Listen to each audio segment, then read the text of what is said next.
It's a gorgeous day for Cubs baseball, and we bring you the Hyundai leadoff man, and today's theme, the invasion of the Cheeseheads. The Brewers' magic number down to 3. They can't clinch today, however. It's a rubber game, and the Cubs wrap up their home schedule for 2011. Hi again, everyone. I'm Len Casper. Welcome to the Hyundai leadoff man. The wind is blowing straight out today. We saw some mammoth shots during batting practice. Cubs will finish under 500 here at Wrigley. They're 38 and 42, but they'll go over the 3 million mark for the 8th consecutive year. And as we wrap up the home schedule, let's take a look back at 2011 and some of the highlights.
Deep to left, he knew he got it, and he did.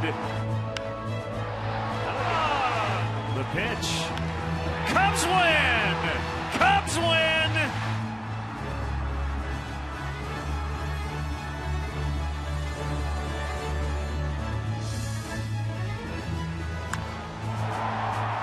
A two-run homer.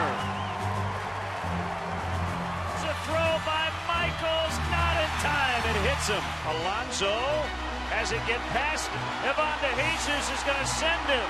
He will score standing.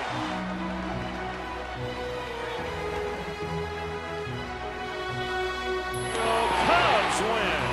That's the Carlos Marmol we're used to seeing.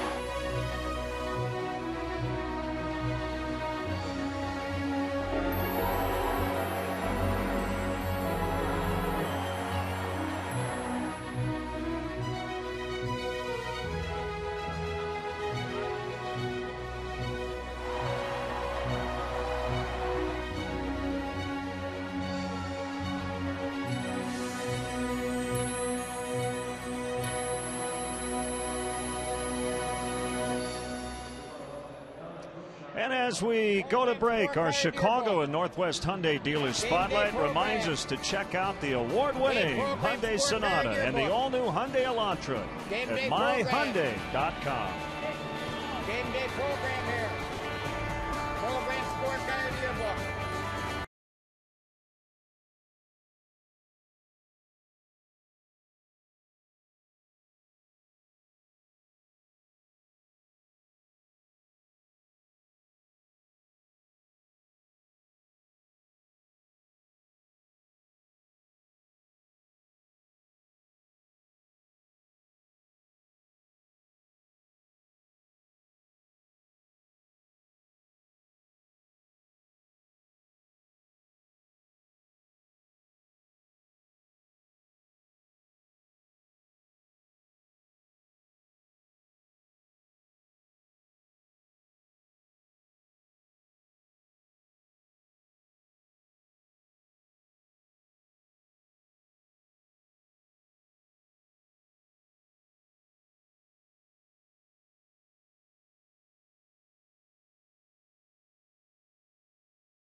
Leadoff man, brought to you by your Chicago and Northwest Indiana Hyundai dealers.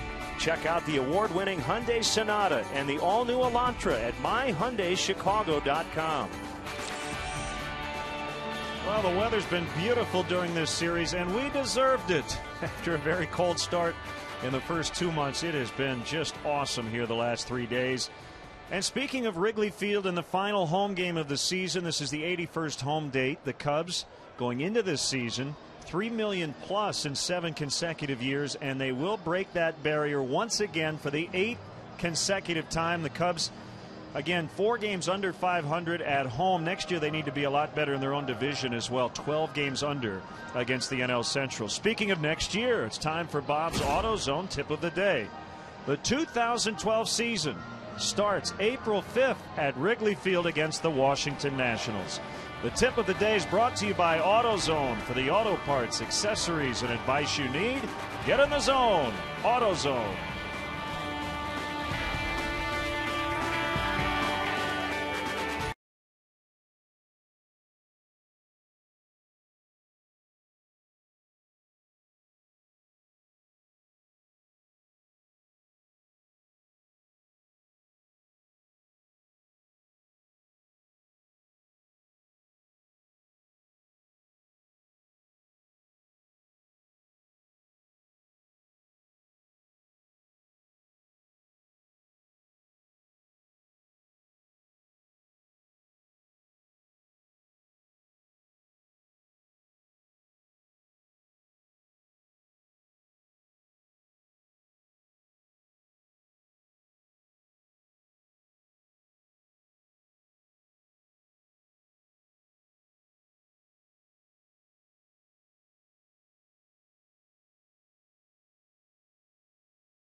Hyundai dealers.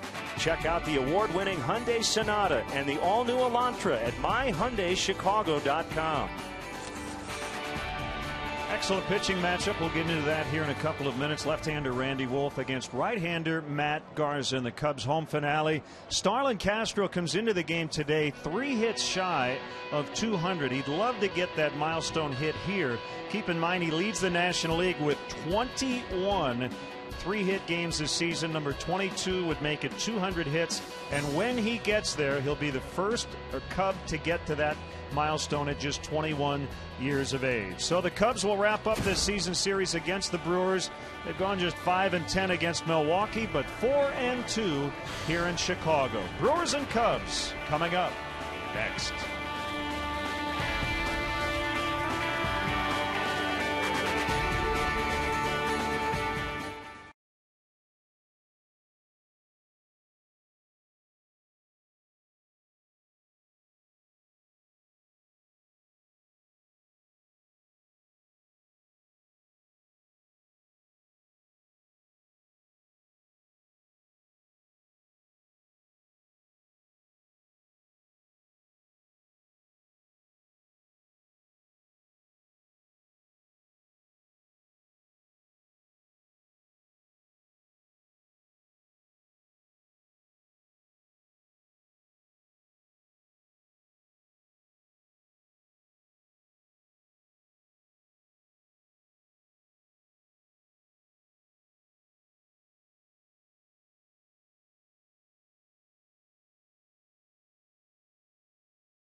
Lots of ways to get to Wrigley Field. Bob Brenly normally jumps on the 152 bus, drops him off right at Clark and Addison as he heads on into the ballpark. Brewers and Cubs today on WGN, the final home game of the season. We welcome Cub fans from all over the country watching on WGN America, America's home for baseball. Hi again, everyone. Along with Bob Brenly, I'm Len Casper. The Cubs will hit the 3 million mark in attendance for the 8th consecutive season. Milwaukee cannot clinch here. That's good news for the Cubs. And Bob, let's get right into the pitching matchup. Be nice to see Matt Garza win his final 2 starts and at least finish the season at 500. I'd like to get those double-digit victories if he can win his last 2 starts. Matt Garza has been really good lately. We've seen him at times this year with a good fastball, other times with a good curveball, occasionally with a good changeup. His last outing against the Astros, he had it all working. Maybe got a little too greedy on the pitch to Carlos Lee that was hit out of the ballpark to tie the game, but Love to see him win his last 2 starts. Veteran left-hander Randy Wolf's had a very solid year for the Brewers. You see what he's done against the Cubs, and this year a 1.37. He's very quietly become one of the more consistent bottom of the rotation pitchers. If he's able to reach double digits again this year, which he's already done, it's 4 years in a row. 8 times in his career he's hit double digits in victories. Yeah, kind of similar to Ted Lilly. You'll see a lot of curveballs from Randy Wolf. Now down to the field and our national anthem. Caps and join John Vincent as he honors America with the singing of our national anthem. Oh, say, can you see by the dawn's early light what so proudly we hailed at the twilight's last gleaming, whose broad stripes and bright stars through the perilous fight o'er the ramparts we watched were so gallantly streaming, and the rockets' red glare, the bombs bursting in air, gave proof through the night that our flag was still there. Oh, say does that star-spangled banner yet wave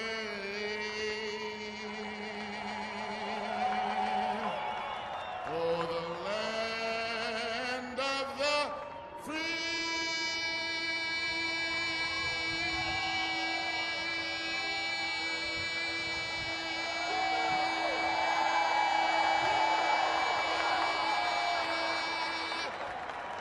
And the home of the brave. Great stuff from John Vincent. We're set for Cubs baseball from Wrigley Field for the final time this season. All the action is right around the corner.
Brought to you by Budweiser.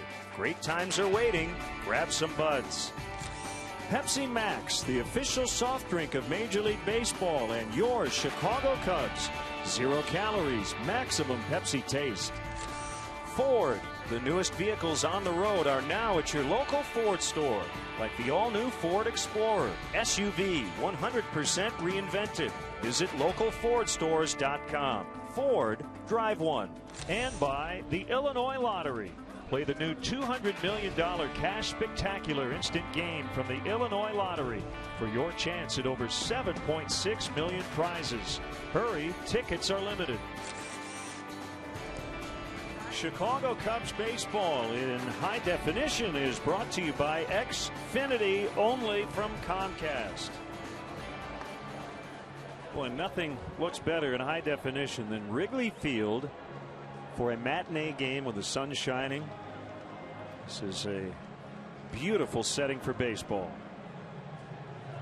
Since we have a couple of extra minutes here, let's acknowledge and thank all the wonderful people who've worked on our WGN home crew. Our technical directors, Roberto Rios, George Dunmore, Chris Kentner, and Dan Stella, pushing all the buttons. In audio, Dave Grundvig, Frank Leone, Mark Sarantakos, and audio assistants, Paul Carey, Michael Pittum.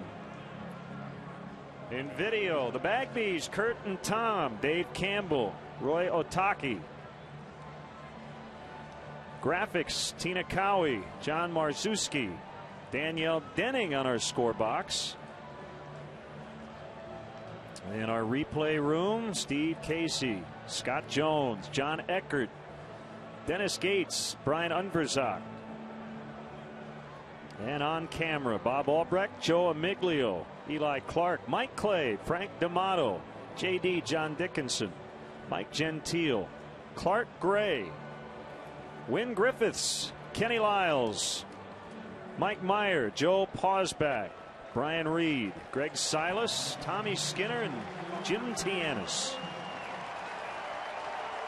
And our engineers in charge, Greg Gressel and Mike Aiello. Thanks for a wonderful job done all year. Best in the business. We're blessed to be able to go on the air with those fine ladies and gentlemen on a daily basis. Looking forward to another great year next year. Now the Milwaukee Brewers starting lineup, their magic number down to 3, 91 up, 64 down. Corey Hart, Niger Morgan, and then 2 MVP candidates, Braun and Fielder. Ricky Weeks back in the mix here recently after the ankle injury. Former Cub Jerry Hairston Jr. starts at third. Yuniesky Betancourt at short. George Kataris hit for the cycle. He's catching. And Randy Wolf will do the pitching. And let's check out how the Cubs take the field defensively today behind Matt Garza. Brought to you by Pepsi Max, the official soft drink of Major League Baseball and your Chicago Cubs. 0 calories, maximum Pepsi taste. Soriano, Byrd, and Johnson across the outfield with the quad injury to Aramis Ramirez yesterday. DJ LeMahieu getting the start at third. A lot of speculation that perhaps we've seen the last of Aramis Ramirez here at Wrigley Field. That remains to be seen. Castro and Baker make up the double play combination up the middle. Brian LaHare getting a start at first base today. Giovanni Soto doing the catching for right-hander Matt Garza. See his numbers for the season. He's had a string of 9 consecutive starts, allowing 3 earned runs or less. Love to see him get a victory here today and in his next start, and even that season record at 10-10. Native of Jamaica, C.B. Buckner in his 13th year will call the balls and strikes. Dan Isonia, the crew chief Dale Scott, and Jerry Meals around the bases. Wind blowing straight out to center. And what a laser show put on in batting practice. Wow, we saw some balls hit into areas of Wrigleyville that we have not seen baseballs reach before this season or in seasons past. Wind blowing straight out to center field will help everything hit in the air today.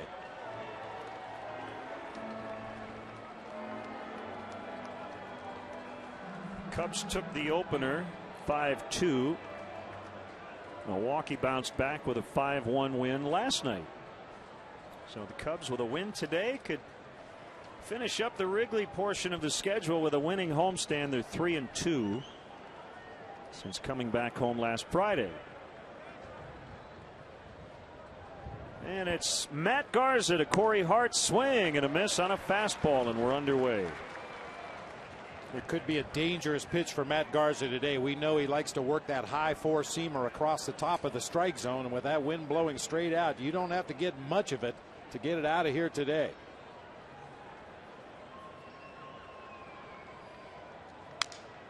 Broken bat, pop up, and it's caught by Jeff Baker for the out. 70 degrees and a 14-mile-an-hour wind out of the southwest.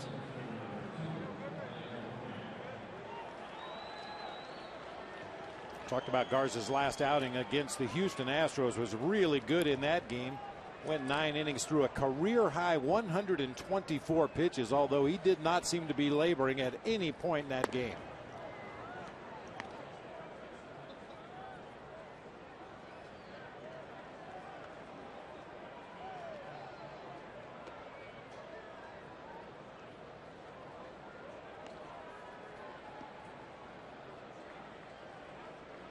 There are the numbers against the Houston Astros.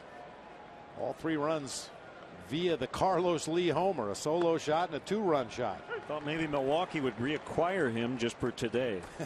With the wind blowing out here, can you imagine? Ooh. The way he has killed the Cubs in the past. Big night for Morgan last night, as he got on base 3 times and scored twice. But he will not reach base in his first at bat as he flies out to Marlon Byrd.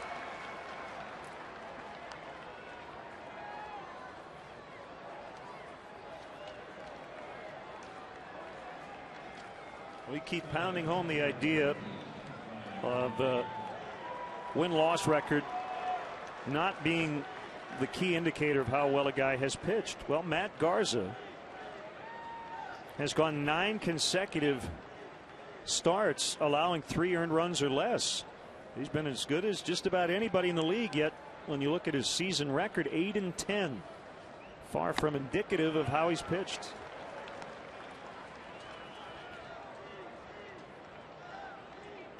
You think back to the early part of this season, if his own defense had been better, he may have won a couple more games right there. He had a lot of issues fielding bunts and comebackers and on pickoff attempts at first base.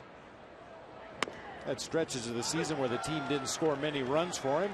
Some of his teammates made errors behind him, but Matt Garza's never used it as an excuse. He just goes out there and does the best he can with what he can control.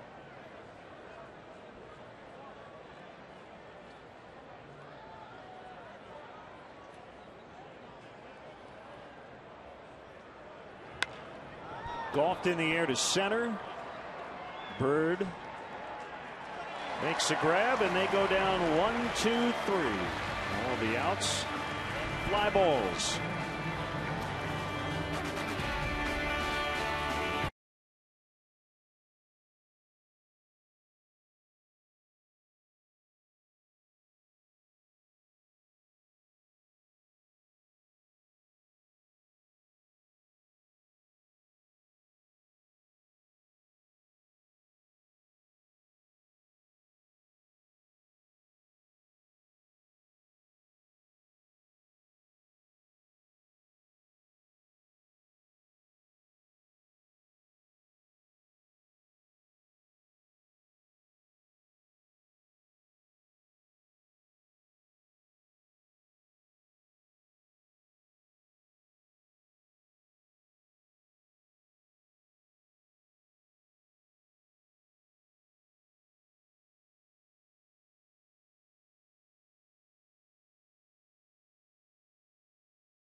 Brought to you by Pepsi Max, the official soft drink of MLB, and your Chicago Cubs. 0 calories, maximum Pepsi taste. You have Castro at short, LeMahieu in for Aramis Ramirez, who probably won't appear here at Wrigley Field today because of the quad injury. Johnson, Baker, Soto, Byrd. You see all the righties. Soriano in left, Leher the lefty at first, and Garza the pitcher. Quick look at the Brewers defensively. Braun, Morgan, and Hart across the outfield. Jerry Hairston Jr. at third. Betancourt at shortstop. Ricky Weeks at second. Big Prince Fielder, unless he's willing to take his salary in cheese curds and beer, will probably be in a different uniform next year. George Contreras doing the catching today for left-hander Randy Wolf. And ball one on Starlin Castro. 4 quality pitches for Randy Wolf. Fast curve, slider, changeup, depending on what's working on a given day. You'll see him go to one pitch, maybe a little bit more than the others, but when that curveball is working, he's as tough as any lefty in the game.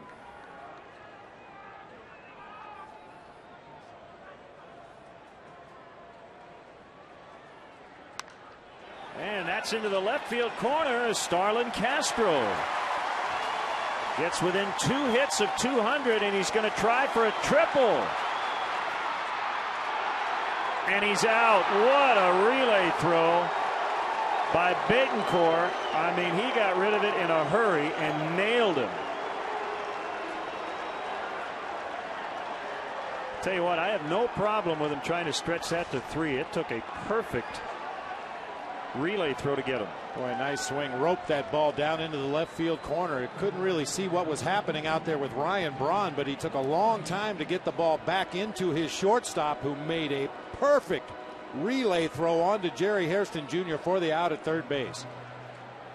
That's as quick as you can get rid of it. Threw it right on the bag. Nowhere for Starlin Castro to go. So it's a double for Castro. 2 hits away. And DJ LeMahieu looks at a strike. You can't do it any better than that to get a guy trying to grab an extra base. LeMahieu bounces to Hairston in for Casey McGee. High throw, but fielder gets it. Yeah, this is one of those plays, Len, where as a base runner, you do not need the third base coach on this play. Everything is right in front of you. You can see the left fielder going for the ball in the corner. You have to make the determination on your own whether you think you can make it to third base or not. Good try by Starlin Castro, but a better play by Yuniesky Betancourt. Goes 7-6-5 to get him. And here's Reed Johnson playing right and batting third.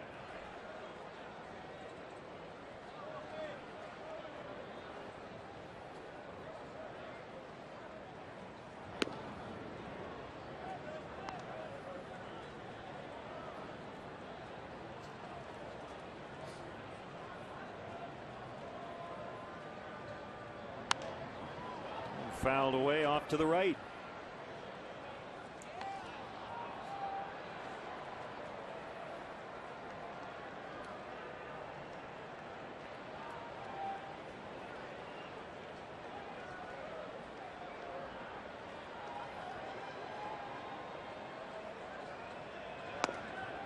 Off the plate inside, it's 2-1.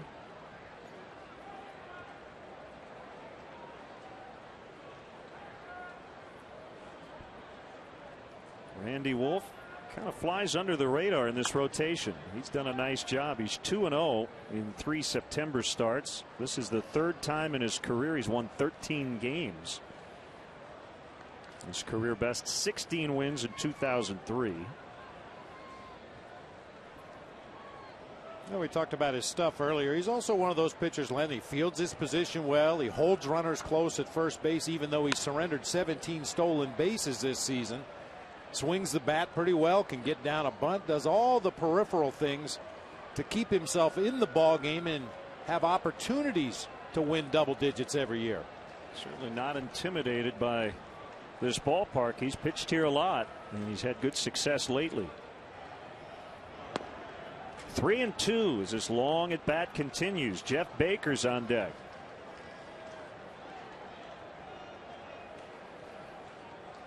Ron Renicky, big-time candidate for the manager of the year in the National League. I have to say he and Kirk Gibson will be the top 2 candidates. What a play by Hairston. On that one bouncer, not a great throw, but Prince Fielder with an excellent play at the other end. So 2 excellent defensive plays in this inning, and we're scoreless after 1.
Viewers in Chicago and around the country on WGN America know that during every Cubs home game this season, if you go to channel 780 or high definition channel 1780, you can see a special multi-view presentation that shows you all our different live camera angles here at Wrigley Field. Pretty cool. So if you want to direct the game along with Skip Ellison, give a look to AT&T UVerse channel 780 or HD channel 1780. What were they doing in there? I'm trying to read and look at what. Throwing paper wads at each other. Kids. Yeah. A strike on Prince Fielder. Has a shot at an RBI title. He's 1 behind Ryan Howard and Matt Kemp in the National League. Way outside, 1-1 the count. And well chronicled that he'll be a free agent after the season. By the way, he led the league in RBIs with 141, his career best back in 2009. He's been in the top 3 twice.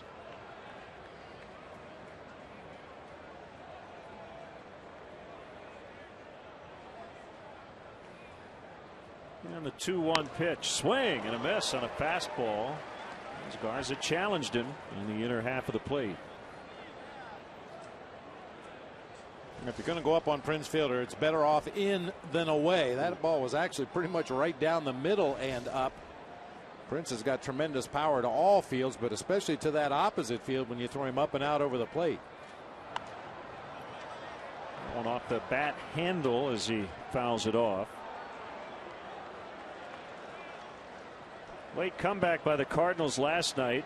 So even with Milwaukee winning, they could not get their magic number down to 2, which would mean a possible clinch as early as tonight, as the Cardinals will host the Mets. Milwaukee is off tomorrow. St. Louis plays a day game against the Mets. So the earliest now Milwaukee could clinch would be tomorrow afternoon. If they win today and the Cardinals lose their next 2.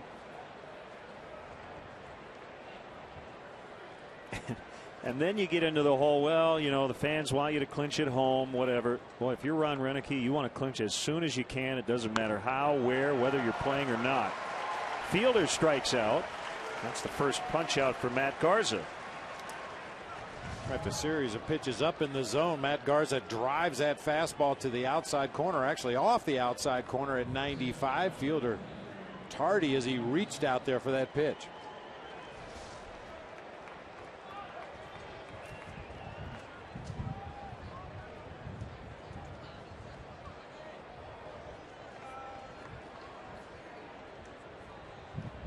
Here's Ricky Weeks.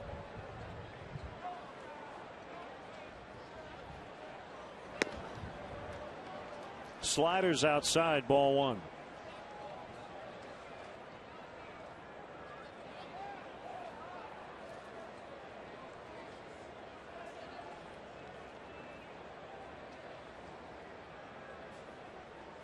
Eight starts since coming off the DL. Missed 6 weeks with the bad left ankle sprain suffered against the Cubs in late July. He beat out a double play ball last night, and that was a good sign for him and the Brewers. Looks like he's back to maybe not 100%, but close to it in terms of his running speed.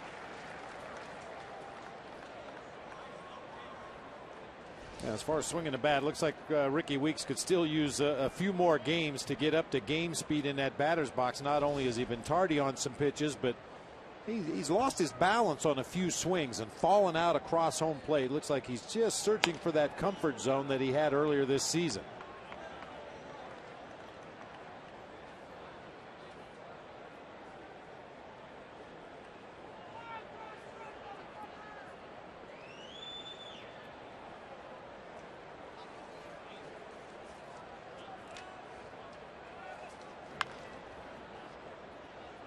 Garza has not pitched particularly well against the Brewers in 2 previous starts this year. He has lost one and won one, but the game he won, it was 12-7. He gave up 5 runs in 6 innings.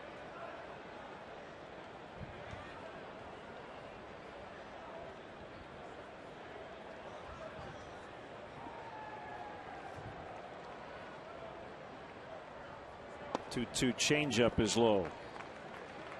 His changeup, Bob, is faster than Sean Markham's fastball was last night. Well, there's more than one way to skin a cat. You know, pitching is pitching. Some guys can beat you with velocity and movement. Other guys beat you changing speeds and location. Called strike 3.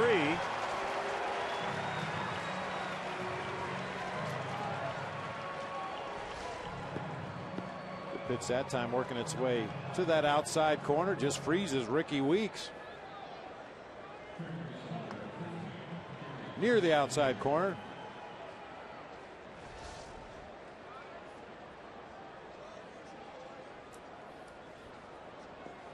Jerry Hairston Jr. played short Monday night, and he's at third today. Hit a home run on Monday.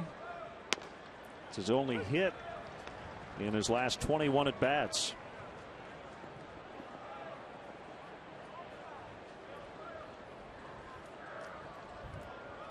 The home run came off Casey Coleman, and I saw Jerry yesterday, and you know his dad Jerry faced Casey Coleman's dad Joe Coleman back in the 1970s.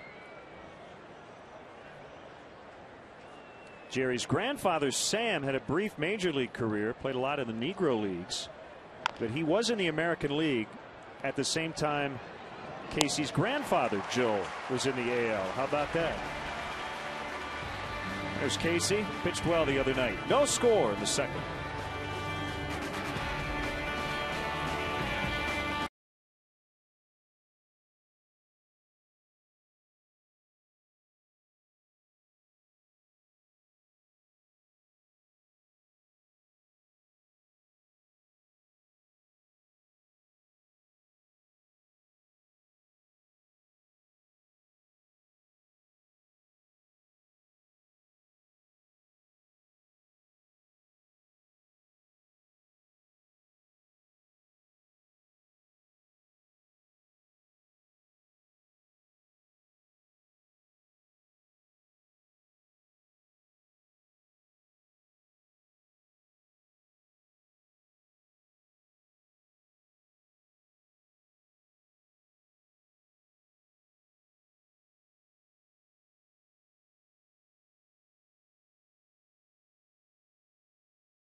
John and Bob at Tribune.com.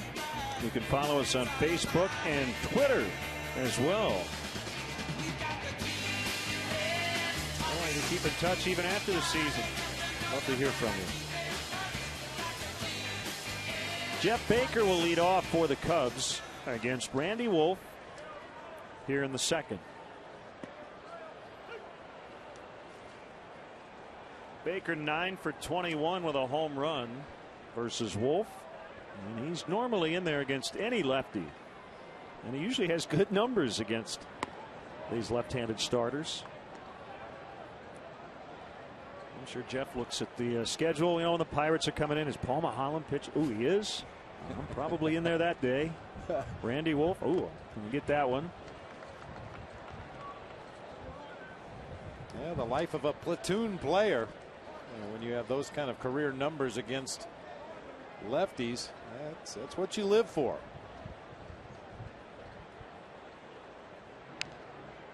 All righties opposing the Cubs this weekend in St. Louis. Friday night, Ryan Dempster and Chris Carpenter. That's a good matchup. On Saturday, we'll have it for you at noon here on WGN. Rodrigo Lopez and 14-game winner Kyle Loesch. Sunday, Randy Wells and Edwin Jackson. Ground ball backhanded by Betancourt, and he gets him.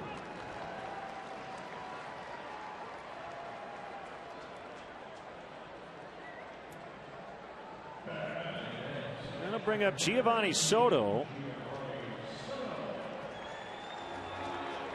Appearing today in his 500th big league game.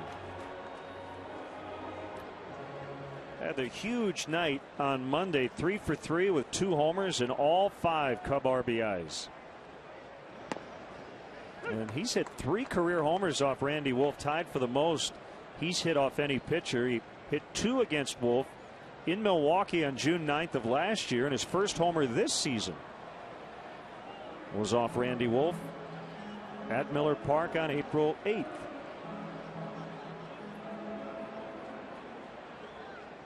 This way. Hello.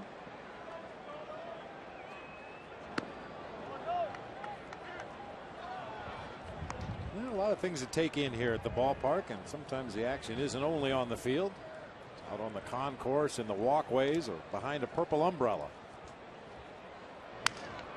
Look out. My goodness gracious. Boy, the big end of the bat went helicoptering into the stands, but a fan actually caught it. I don't think he was trying to, but he did. And I think he's fine, believe it or not. Ooh, man, is that scary. Look at that projectile. This is why MLB has been studying broken bats here for a while, as that'll drop down, and Hart will retrieve it, keeping Soto to a 1-out single. Stroll through the home of the Chicago Cubs and get an insider's look at more than 97 years of history in this legendary ballpark. Guided tours may include visits to the press box, clubhouses, dugouts, as well as a chance to actually step on the field. For more information or to purchase tickets, visit Cubs.com. Tour sizes are limited and sell out fast, so get your tickets today.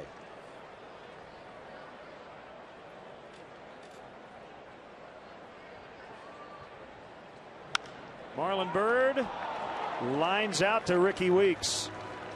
He's hit into some really bad luck here lately. Byrd has hit a few balls right on the button for outs. Now, Ricky Weeks probably thinking he should have dropped that ball. It was hit so hard he had time to let it roll out of his glove onto the ground, flip to the shortstop and on to first to complete the double play, but able to snare that ankle high line drive, smashed off the bat of Marlon Byrd. Soriano takes a fastball for a strike.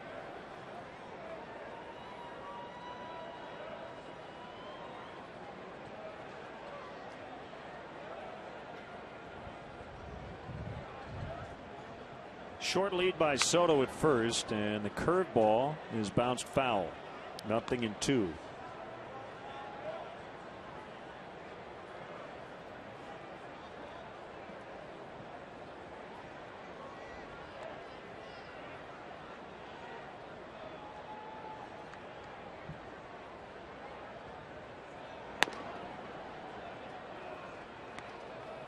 '89 doesn't seem impressive, but when it follows 69, it pops the middle a little harder, doesn't it? Yeah, that 69-mile-an-hour curveball. Randy Wolf will throw some harder curves. He'll take even more than that off the breaking pitch from time to time, but all designed to keep that batter just a little bit off balance.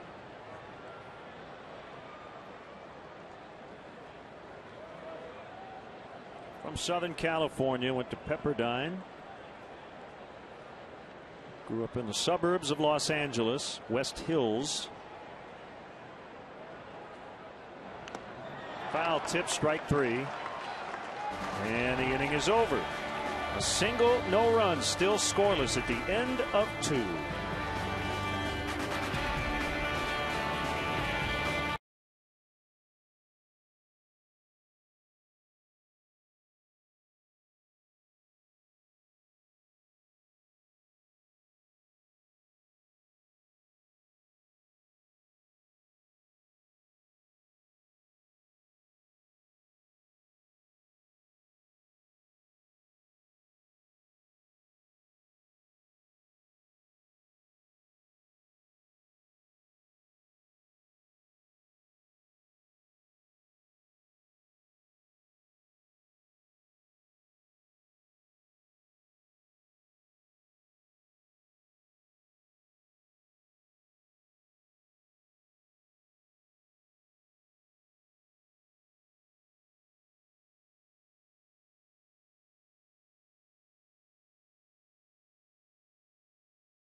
Matt Garza gets ready for the top of the 3rd, and great to have with us our good friend Ted Brunson from Chicago's Best, and we've got America's Best Bites coming up on WGN. It just keeps growing. I mean, Chicago's Best been going so well. By the way, great to be back, guys. Thanks for having me back. I thought in April I was never going to get invited back. But yeah, there's some of the food we're featuring on America's Best Bites, which debuts Saturday at 5:30 p.m. on WGN and all over the country on Tribune-owned stations. So from KTLA in Los Angeles to WPIX in New York to Houston to Seattle to Miami, it's all over the place. And it's very much the same format as Chicago's Best with a few other twists and flares. So all about food, and you're not into chains or anything, right? We're talking places that people may not know about. The non-obvious, basically, the more accessible places, the hidden gems, so to speak, which I know you guys are all about food because you've been doing your ballpark tour, right? We have, and we will have some highlights of that on Saturday before the Cubs play the Cardinals in St. Louis. We haven't heard the end of our Rocky Mountain oyster discussion in Denver as Betancourt leads off with a single into left. So we all have something that's uncomfortable yet familiar. Right. Yes. So Ted, how do you decide which restaurants and places to choose? Very nice little round. You like that little bell kit? Yeah. We're very social media driven. So via Facebook and Twitter, you can go on Facebook and find us at facebook.com/bestbites or on Twitter at bestbitestv, and we take all the suggestions from across the country, just like we do here for Chicago's Best. And we actually bring viewers on the show with us, which is fun because, you know, some people are so passionate about food, and I'm just TV's biggest idiot, so I want someone else to talk about food, you know, that really knows about it. So. But speaking of food, one of the places we went to is the Athenian Room. So I brought my favorite dish for you guys. It's the Kalamata chicken. Oh, boy. Which is, it's basically just a naked chicken breast that they throw on the grill, and then they have that beautiful lemon sauce that they pour all over the fries and the chicken. It's quite awesome. Can you say that on TV? I guess you just did. Yeah. Naked Yeah. chicken breast. That's not the worst thing I've said on TV. Swing and a miss. Strike 3. And Kataris is out. And that'll bring up Randy Wolf. So you have themed shows, correct? Correct. The first show for America's Best Bites is burgers. So we went from everywhere from Seattle to New York to Chicago and all over the country and found 5 of the best bites that we could find. And I tell you, there's some pretty crazy burgers out there. My favorite burger was the Dork Burger, which is perfect for me. It was in Seattle, a place called Lunchbox Laboratory, and it's made of duck and pork ground up, and it's really, really good. The Dork Burger. Yeah. Yeah. Okay. Make a mental note of that for next time we go to Seattle. For sure. Well, I know it must be hard to pick a favorite because you get to taste the best of the world. But is there one dish or one sandwich or one meal that kind of set itself apart from others? You know, whoa. Wolf got hit. He was trying to bunt, and he got hit by that pitch. Well, he is quite the threat at the plate.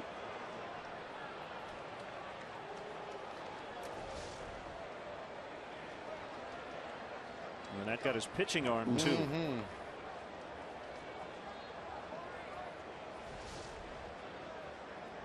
Well, sticking with the food theme, got him right in the chicken wing there. Yeah, exactly. Yeah. You were asking me about my favorite. It's so hard to call that. I mean, actually, and I'm not just saying this, one of my favorites is what's right in front of us because it's a simple dish, and I love Greek food, and the lemon juice is just, it's exquisite, Bob. Very nice. We will be sampling between innings for sure. I'm sure. Corey Hart hits a potential double play ball. The flip, though, eludes Baker, and Betancourt will score. Inning could have been over as Castro made a nice play, but on the flip, he just couldn't find Baker at second base.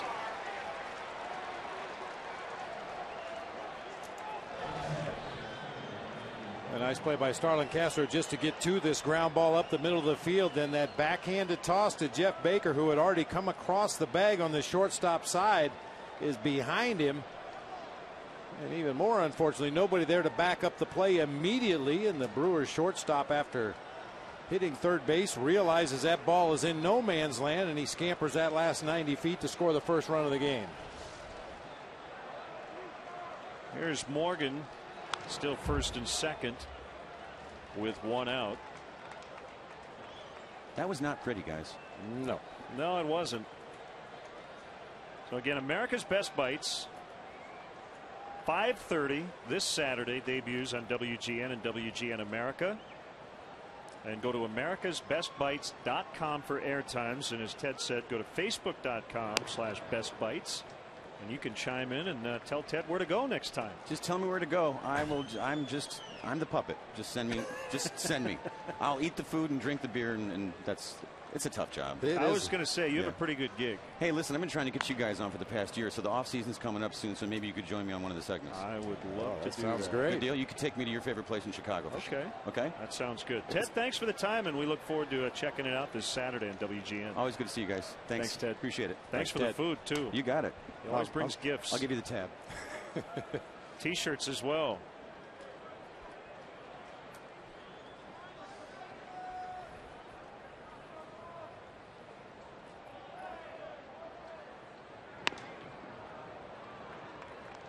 There you go. I like the little touch there. Yeah, a little bite out of it. At the bottom there. Very nice.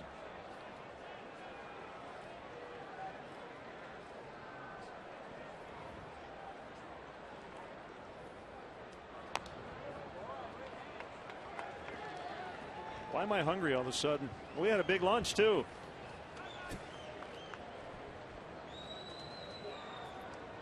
I think the answer is because you're always hungry, Len. Pretty much. You're on that program where you eat the 6 or 7 small meals a day, so it's probably a good thing that Ted brought us some chicken, because it's probably been 20 minutes or so since you've eaten. 2-2, and he got him. Hey, Cub fans, if you want to manage the game along with Mike Quaddy, log on to WGNTV.com right now. Click on the WGN Sports Game Zone banner to connect to all the up-to-the-minute stats and information while you're watching at home. Game Zone is sponsored by The Great Escape. Pools, patio sets, play sets, hot tubs, and more.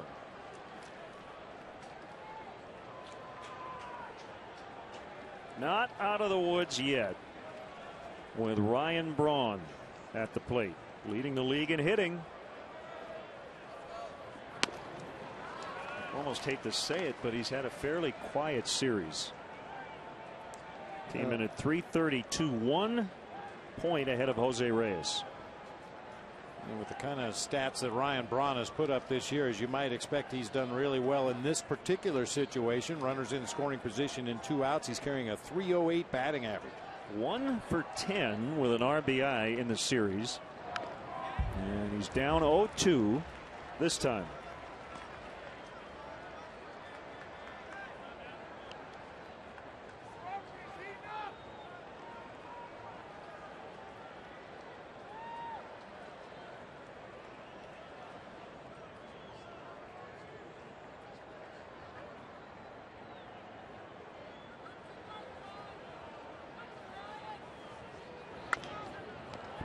Nice play by Garza, and he'll flip to LaHare to end the inning.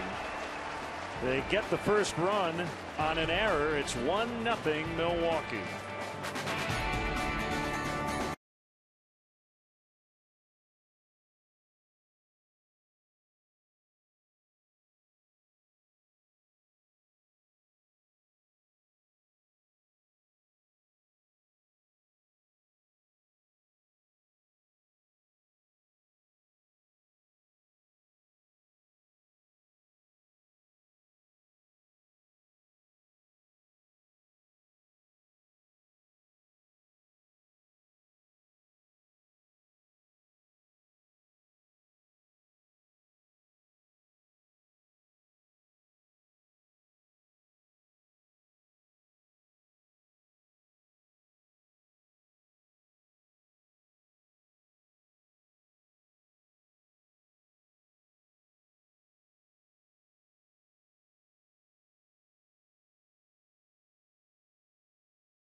WGN TV is sponsored in part by Mega Millions and now Powerball from the Illinois Lottery.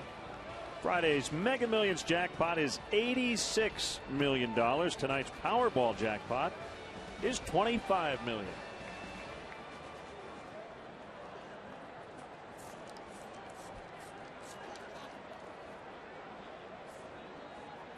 First Cubs game. Lucky me. Final home game of the season.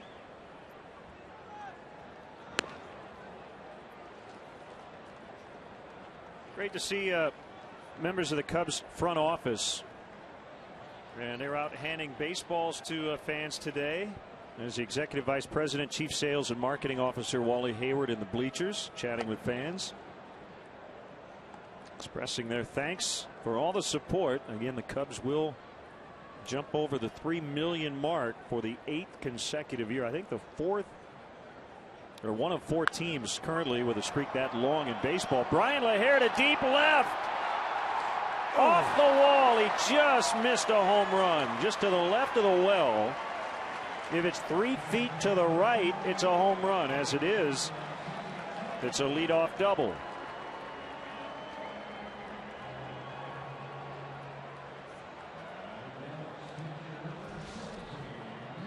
The ball was hit well, but I didn't think it was hit that well. Got up into that wind that continues to blow out of here at Wrigley Field today. And yeah, you're right, Len. About 3 or 4 feet, it gets over into that short basket right at the corner of the well. But as it is, it goes deep off the ivy, bounces back to Ryan Braun, and Brian LaHair on with a leadoff double.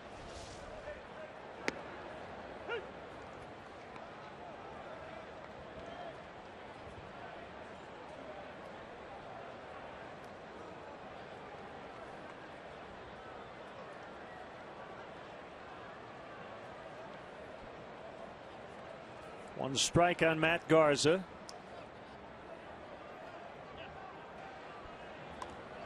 And he bunts it foul, 0-2. Chef Aron Sanchez has dropped off some short ribs.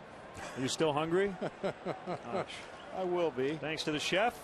You get dessert. Nice. That chicken was unbelievable.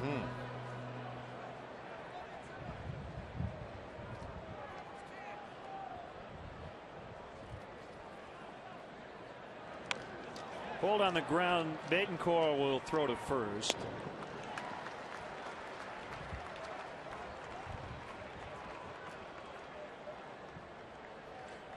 The McDonald's Daily Double is back for just $1.89, but you don't have to remember it to love it. Prices and participation may vary. For a limited time, a la carte only.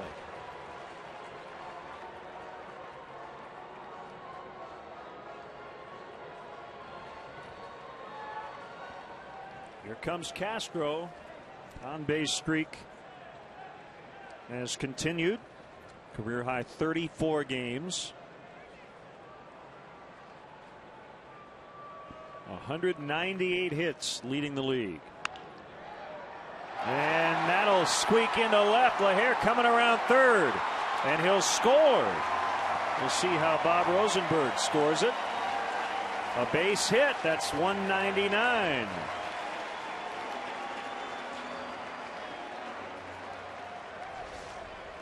And we're tied at 1. Jerry Hairston Jr. playing shallow down there at third base, protecting against a possible bunt for a base hit. Nice adjustment by Castro. Pulls his hands in close to his body, gets a barrel on that ball, and shoots it past Hairston into left field. Brian LaHair will chug around from second base and tie this baby up. All right, so he'll have 2, maybe 3 more chances to get number 200 today, after kind of a slow start to the homestand.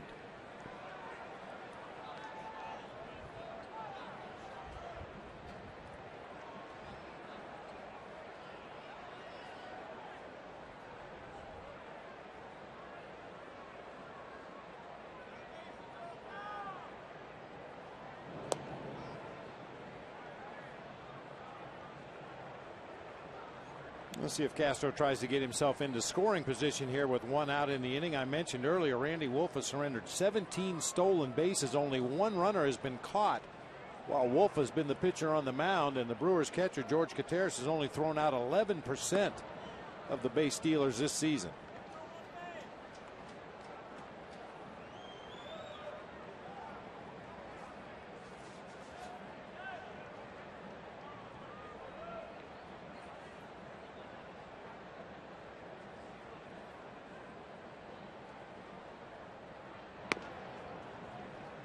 Didn't get the same sort of play Prince Fielder's comments did, but Ramos Ramirez talking with the media pretty upfront about the uncertainty with the new general manager still not here, that he would be back. And Ramos had to leave the game early with a right quad strain last night, and pretty decent chance he'll play again at Wrigley Field. The question is, will he be wearing Cubs home pinstripes? And that's very uncertain. And considering the type of year he had, Bob, I think there will be plenty of suitors. Oh, yeah, it figures to be a thin market for third baseman, especially consistent run producers like Aramis Ramirez, as LeMahieu goes down on strikes. Apple Vacations and the Cubs are taking a trip to the Dominican Republic, and you can join. Stay 7 nights at Iberostar Hacienda Dominicus with your favorite Cubs players, including Keith Moreland. Go to applevacations.com/Cubs to learn more about this exclusive trip.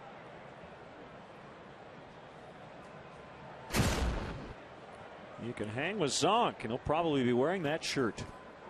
It's a good shirt to wear in the winter in a warm place.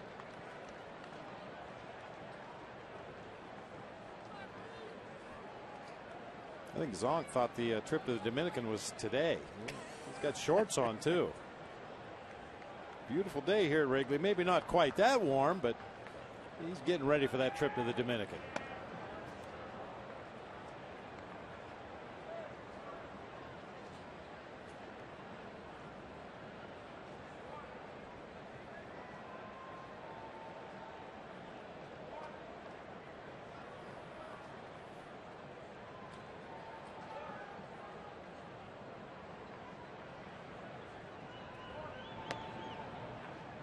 Reed Johnson's return will obviously be determined at some point over the winter, but Bob, he's in the same boat he's been in for a while. Yeah, it's not an unfamiliar situation for him. He's kind of a year-to-year guy. Certainly hasn't done anything to hurt his value this year. Still plays a good defensive outfield. You can play him at any of the 3 positions in the outfield. He swung the bat well. High in the air, Wynn pushing that ball back to the warning track. The sun not bothering Morgan as he makes the grab. The Cubs tie it up on the Starlin Castro RBI single. It's 1-1.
High def shot of the game. As Lynn mentioned earlier, the Cubs going over the 3 million mark today, and there's the lucky fan who was number 3 million through the turnstiles. Got to throw out a first pitch here before the ball game today. Chicago Cubs baseball brought to you by Xfinity, only from Comcast. Prince Fielder leads off the Milwaukee 4th against Matt Garza. Ball 1. I want to send out special get well wishes to our great friend Jimmy Farrell watching today in Glen Ellen, Illinois. Jimmy, we hope you're feeling better.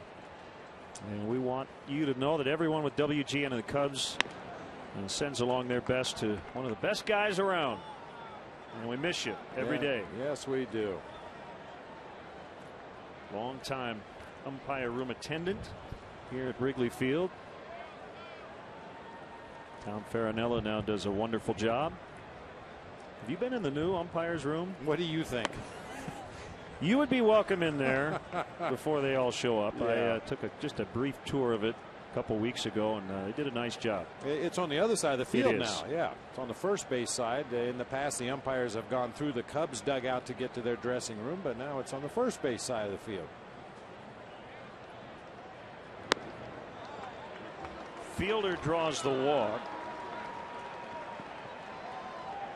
Cubs president Crane Kenny distributing baseballs to Cub fans in the bleachers. And these are signed baseballs. The players signed the balls, and Cubs staff handing them out today.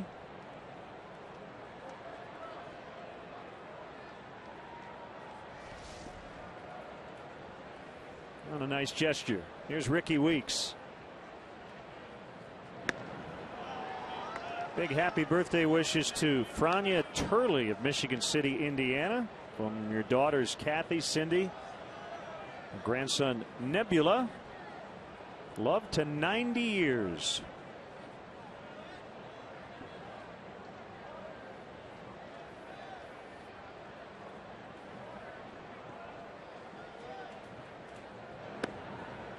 One and one.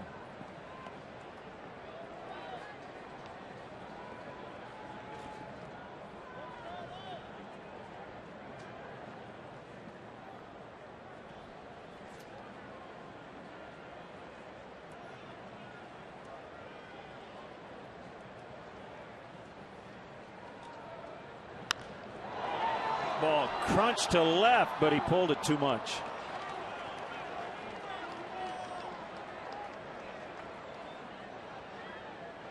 I said it the other day, when he makes good contact, nobody in baseball hits the ball harder than Ricky Weeks. His teammates stand in awe watching him take batting practice. Well, that's always a great discussion around the batting cage, talking to current players and past players who hit the hardest line drives. Zonk and I have had this discussion many times. Back in my playing days, I'd have to say Dave Parker and a little bit later on Gary Sheffield were the two guys that consistently hit the hardest line drives. Ryan Klesko has to be somewhere on that list. Swing and a miss. One away. That's his third strikeout. Check that, his fifth strikeout. Elevated fastball. We talked about it at the top of the show. That's his bread and butter pitch, and it also sets up that 12-6 curveball. When he's able to spot that heater up there around the letters like that and then throw the curveball right out of the same slot. Very effective combination.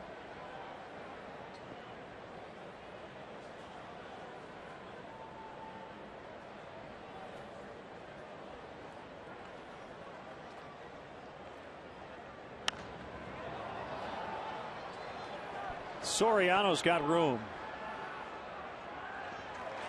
And 2 outs. Hey, Cub fans, don't forget to check out our WGN baseball blog on WGNTV.com. I have a post about our great home crew here at Wrigley. Got our new podcast that's available. Game notes from stats and much more at WGNTV.com.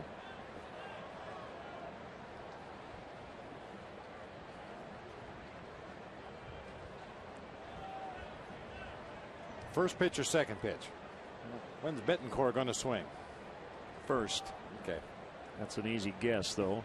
He's very aggressive. Well, he took it. Garza didn't give him much of a chance on a curveball in the dirt, which is actually a pretty good place to put it considering the free swinger he is. Yeah, if you have a reputation for being an early count hacker like Bettencourt does, Roll something up there that looks like it might be a strike and ends up out of the zone, either down or away. He's probably going to chase it anyway. Unusual to see him take that pitch. He took that one too. It's 2-0. Well, he made us both liars.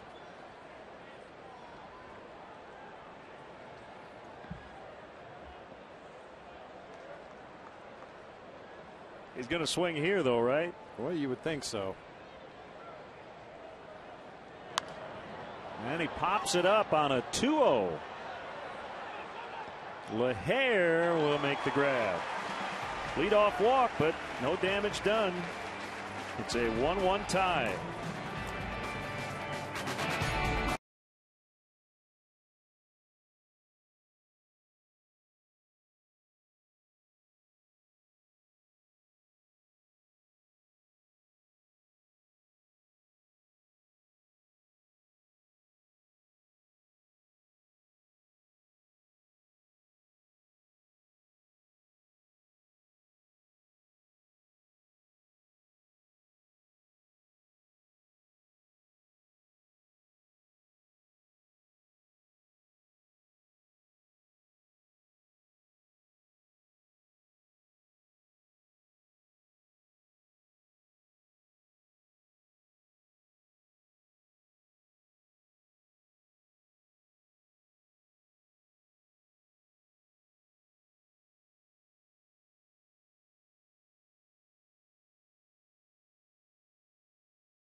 Chicago Cubs baseball season on WGN is brought to you by Bud Light. The sure sign of a good time. Here we go. Well, there are plenty of Brewer fans here. There would have been a lot more if the Brewers had been in a clinching spot, but they're not.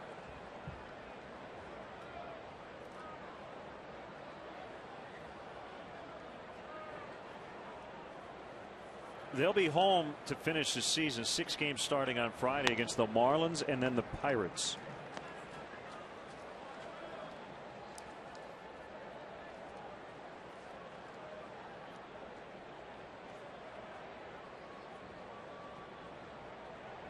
Wolves 0-2 to Baker.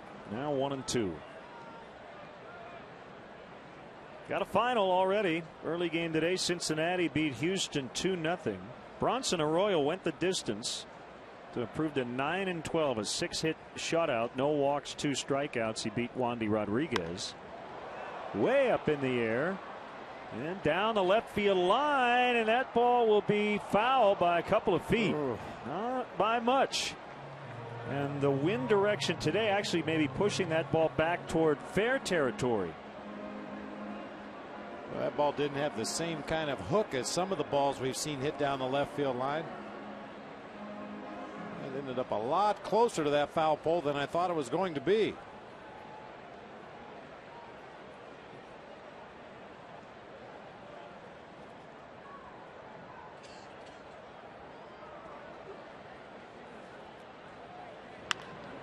Hit hard and caught by Hairston. He's been busy there at third,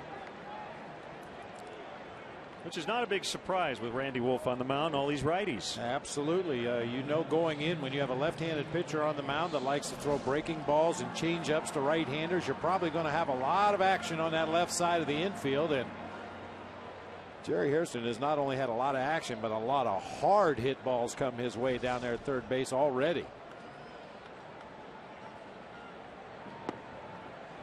Curveball low to Soto. Big game today in New York. Tampa Bay with a 2-1 lead over the Yankees in the top of the 7th.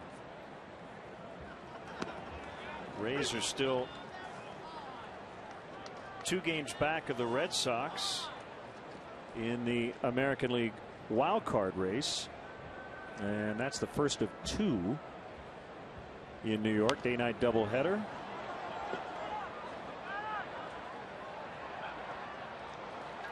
Soto's out. Guitarist and fielder get together. Wrigleyville Rooftops has premier seating for up to 200 guests for corporate gatherings, family reunions, and bachelor or bachelorette parties. Individual and group tickets are available for all games. For more details, go to WrigleyvilleRooftops.com or call 773-248-ROOF.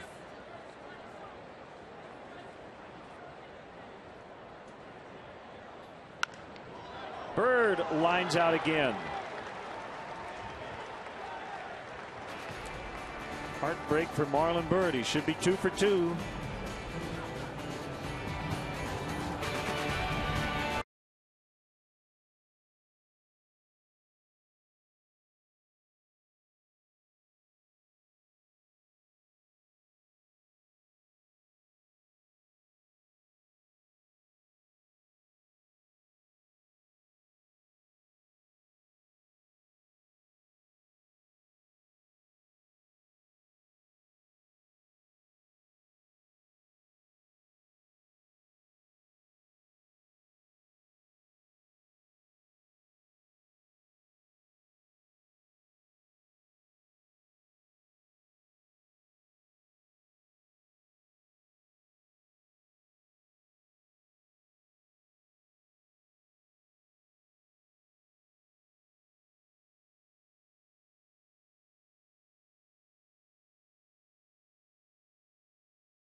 You'd like to win 5 $5 footlongs from Subway.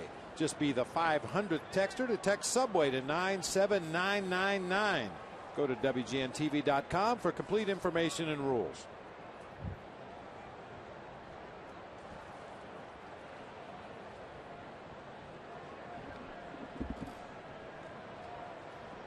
Catcher George Kataris will lead it off as we get into the 5th, a 1-1 tie.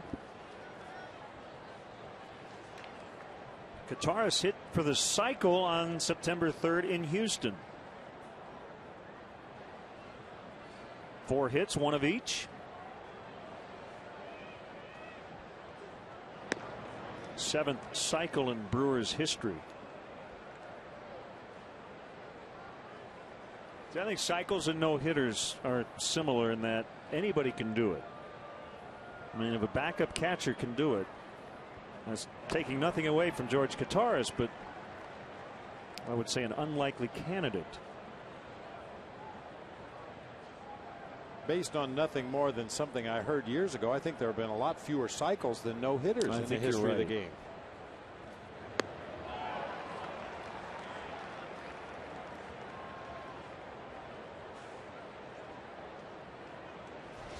Good curveball from Garza. This is a pitch that has not really been there for him consistently in the early going today. Hopefully that one will get him back on the beam with that pitch.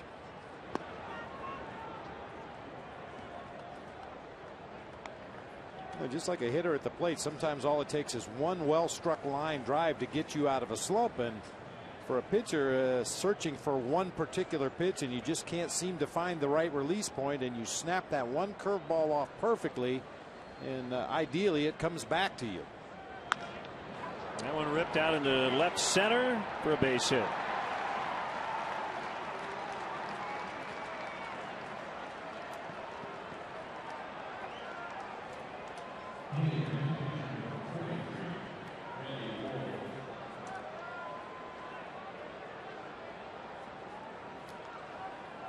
Wolf will probably just lay down a bunt, but I bet Ron Renicki's at least thinking about not bunting for this reason. Wind's blowing out, and Randy Wolf has 5 career home runs.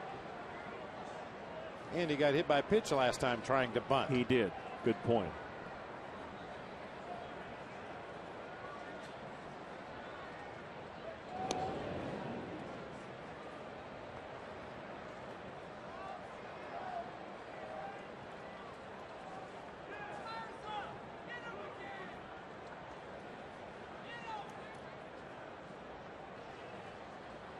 Looks like Wolf has some sort of wrap on the pitching arm, the forearm, probably where he got hit. Yeah, he will not have that when he goes out to take the mound to pitch the next half inning for the Brewers. You're not allowed to have any kind of wristbands or bracelets or even a medically approved wrap on your throwing arm or hand or wrist. So I'm sure that will come off after the Brewers make the third out of the inning and he goes back out to pitch.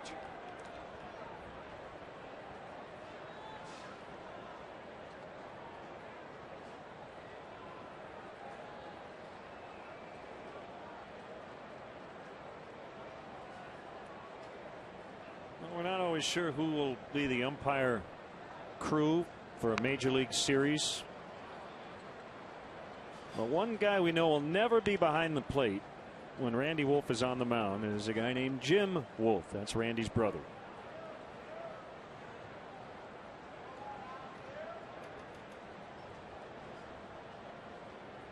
Well, blood is thicker than water, you know. I think that's a good idea, not to allow one brother to umpire for another at the major league level.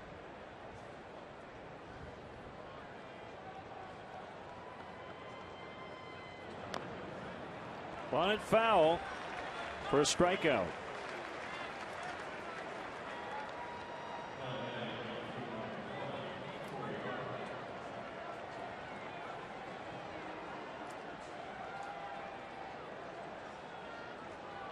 Garza came into this start with a 20th best ERA in the National League at 3.51. One of 3 pitchers in that top 20 with only 8 wins. Jordan Zimmerman of the Nationals at 3.18 with 8 wins. R.A. Dickey 3.35, 8 wins.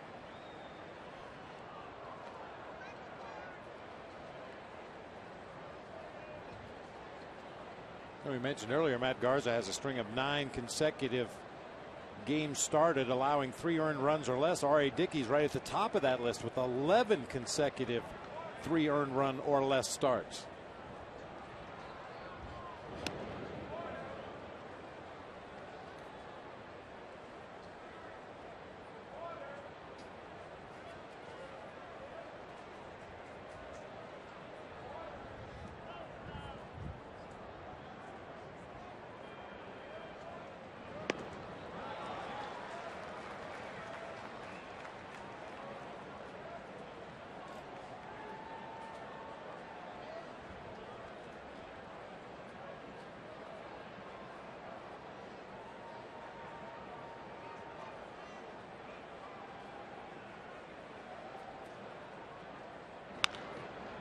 Bouncer to LeMahieu.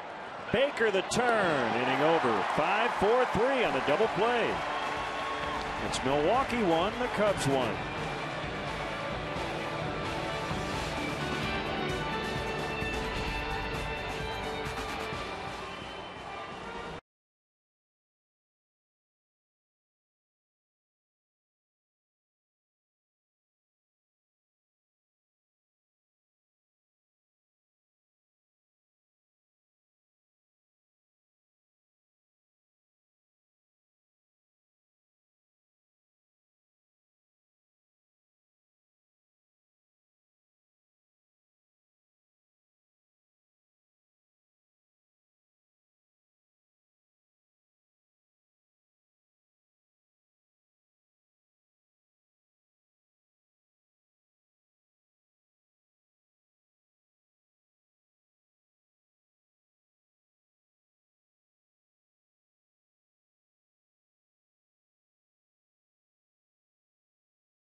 Brewers and Cubs wrap up the season series.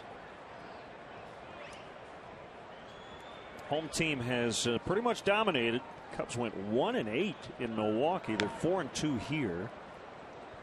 And a foul strike on Alfonso Soriano.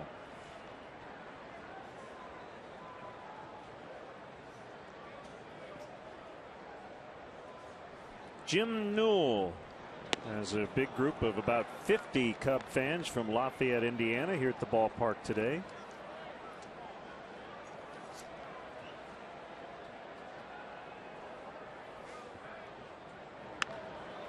And a base hit into left. Backhanded by Braun, and that's a nice play to keep Soriano to a single.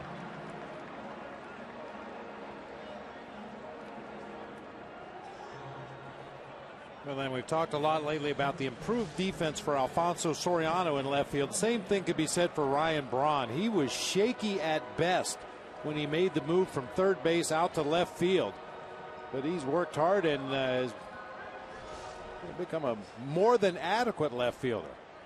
Got to that ball quickly, made a backhanded play. Strong, accurate throw to second to hold Soriano to a single.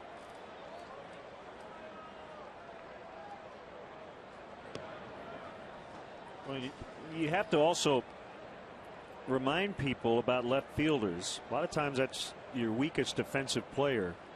When you think about a Ryan Braun or an Alfonso Soriano, you really should compare them to other left fielders.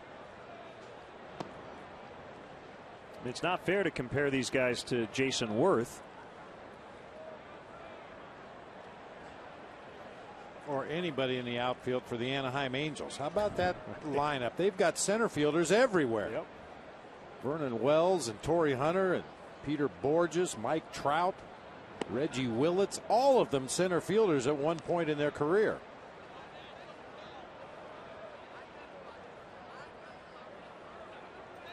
Big Bernie Brewer fans right there. There, they got bananas hanging out of their nose, one or the other.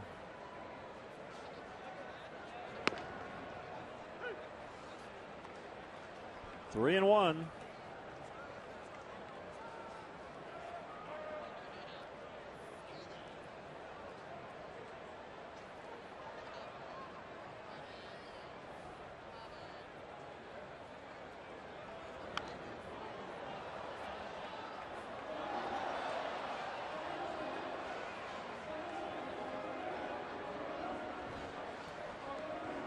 Hey, there's Mr. Frank.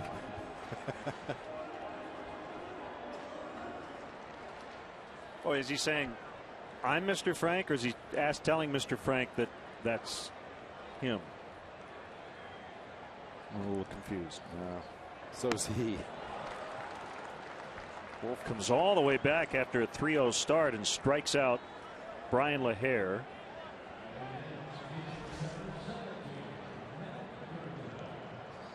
Sneaky quick with that heater. Only 89 miles per hour, but in a good location. Off the plate inside, up around the hands.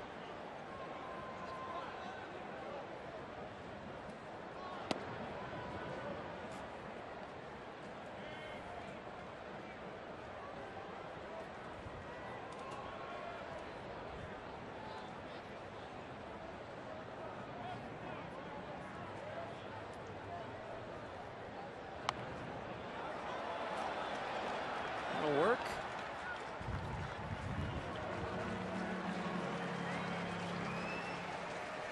The 27th annual Cubs convention will take place at the Hilton Chicago on January 13th, 14th, and 15th, 2012. Rooms are available now by calling the Hilton Chicago at 312-922-4400 and asking for the Cubs convention rate. Weekend passes go on sale in early November. As always, for more information, visit Cubs.com.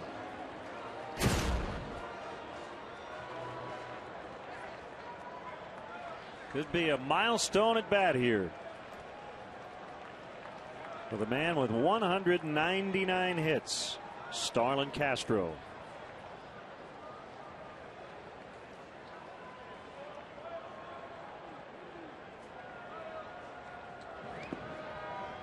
Curveball in the dirt.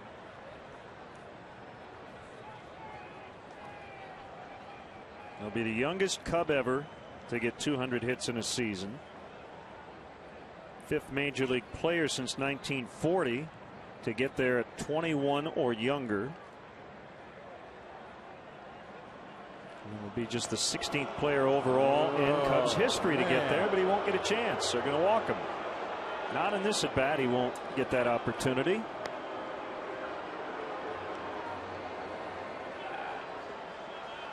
The second intentional walk of the season for Starlin Castro. That makes a lot of sense if you think about it strategically. If you're Ron Renicky, why take a chance with the best hitter in the opposing team's lineup with a runner in scoring position in a tie ball game? Put it on DJ LeMahieu.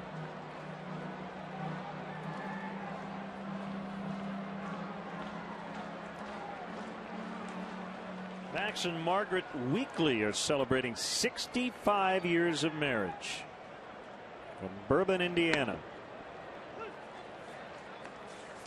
Bourbon, Indiana. Yeah. Just up the road from Scotch.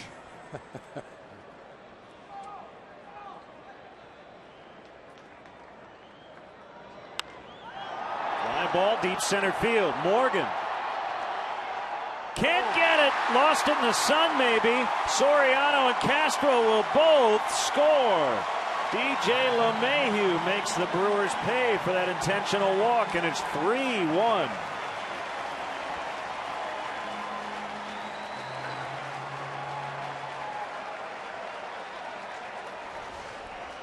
Don't let them do it to you. That's what players tell a guy in the on-deck circle when they intentionally walk the hitter in front, and DJ LeMahieu makes the Brewers pay.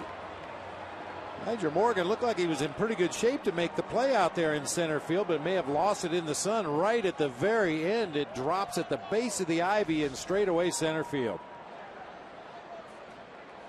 It's a go-ahead 2-run double.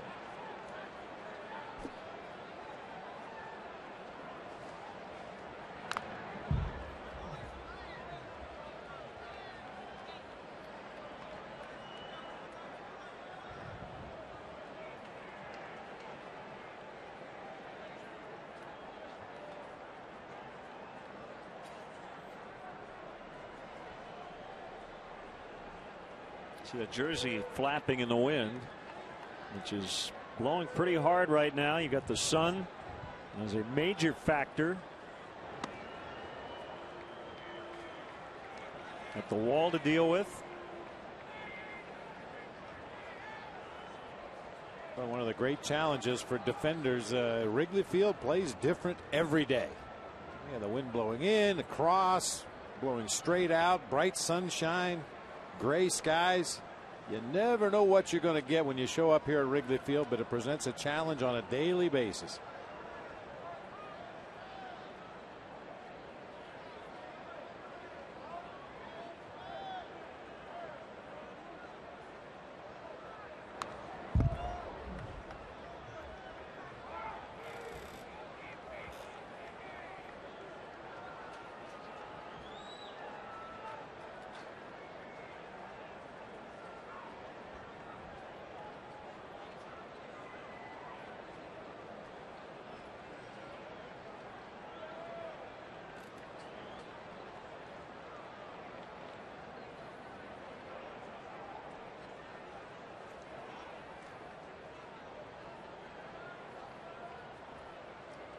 One-two pitch, and he struck him out swinging, but the Cubs get the lead for the first time today on the LeMahieu double. 3-1.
Schedule brought to you by Lincoln. It's not just luxury, it's smarter than that.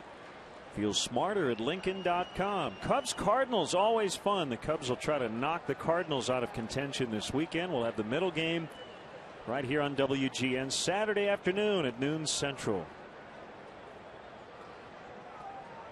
DJ LeMahieu, one of 9 Cubs rookies to have played for the team this year, and one of 4 to have made their major league debut, and he's given the Cubs a 3-1 lead. Knocked in a pair with a double that Morgan couldn't catch in center, and Morgan will lead off. He's flied out and struck out. Always a key guy to get with Braun and Fielder waiting in the wings. 1-1.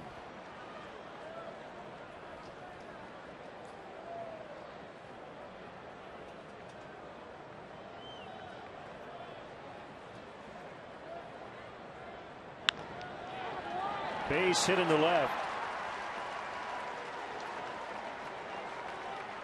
Hey, Cub fans, part of every great time includes designating a driver before you grab some buds. On September 23rd, join the people at Anheuser-Busch in a nationwide effort to encourage alcohol responsibility. You can show your friends you care by pledging to be a designated driver at facebook.com/Budweiser.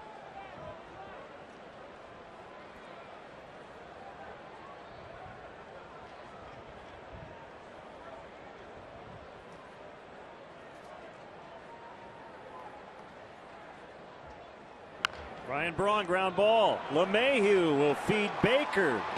5-4-3.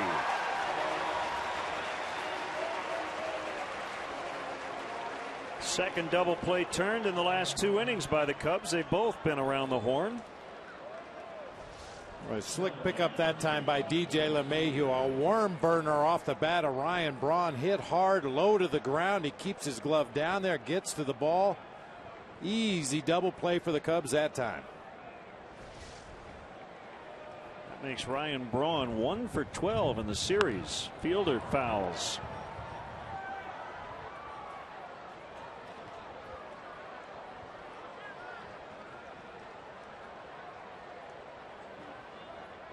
Tell you, in Ryan Braun's defense, he's hit some balls right on the screws in this series. But good news for the Cubs, right at defenders. Hey, a hearty congratulations to Sergeant Edward O'Reilly, who is retiring from the Chicago Police Department after 42 years of dedicated service.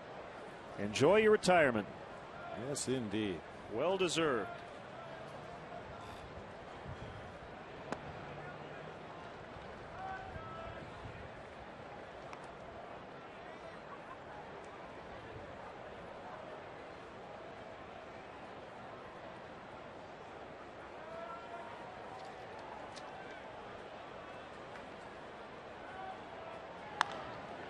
Ground ball. Baker moving to his right, and Garza with a quick 6th inning, helped out by his defense with the double play. 3-1 Cubs.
Foul strike on Jeff Baker as we play the bottom of the 6th.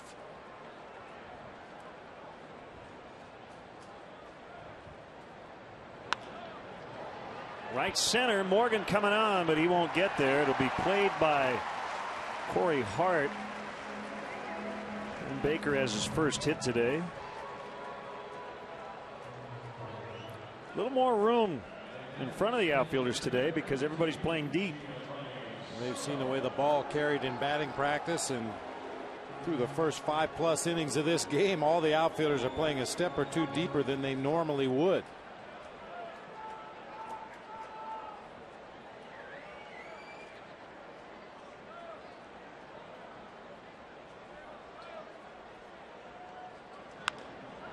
Soto with a bloop base hit.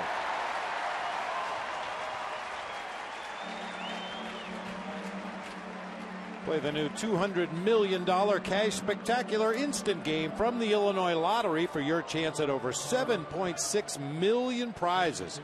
Hurry, because tickets are limited. Well, Marlon Byrd has lined out twice to the second baseman, Ricky Weeks. Both balls hit very hard. The bat with 2 on and nobody out.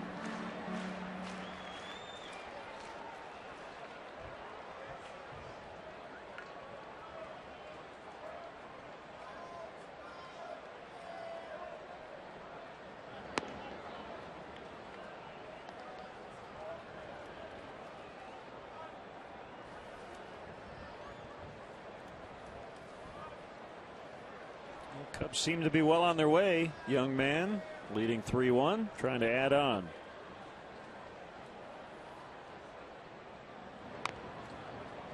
Now, you mentioned it, Len. 2 at-bats in the ball game for Marlon Byrd. Has to feel like Groundhog Day. Nearly identical.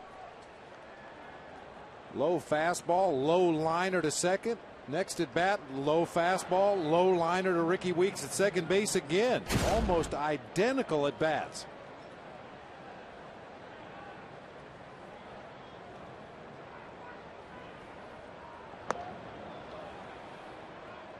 Couldn't hold up.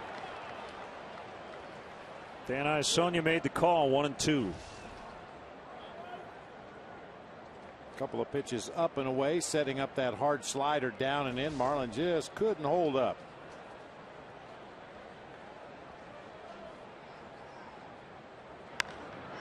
Deep left for Marlon Byrd. He got all of it. Gone. Finally rewarded for hitting the ball hard. Hurry up, Gio. Almost caught him. A 3-run homer. It's 6-1.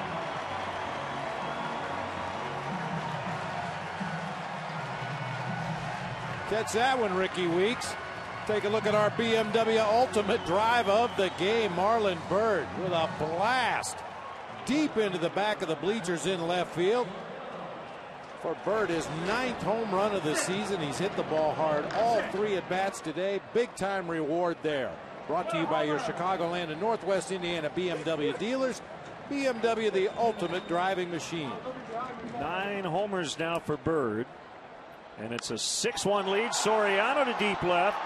Braun will play this one off the door, but it gets past him. And Soriano with a double.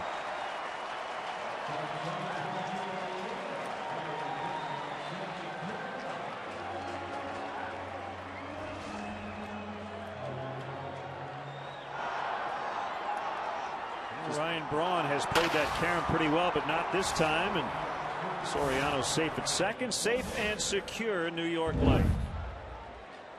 Comes Rick Kranitz, former member of the Cubs organization and the Brewers pitching coach currently, as they will have some action in their bullpen. Looks like Cameron Lowe is up.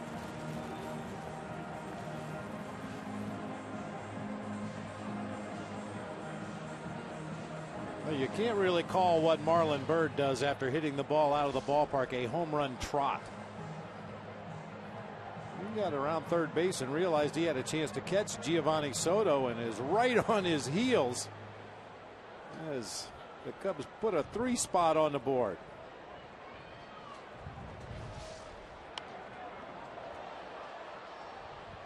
Well, then you wonder if the hit by pitch that Randy Wolf took off the left arm earlier in the ball game may be starting to have some effect here. He has really been hit hard in this inning. Gave up 2 hits in the 5th.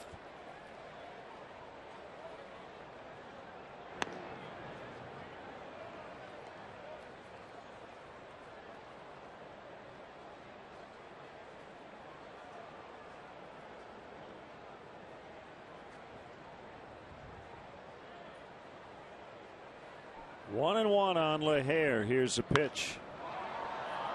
Slicing drive left field. Braun over right at the sidewall, but will not have a play.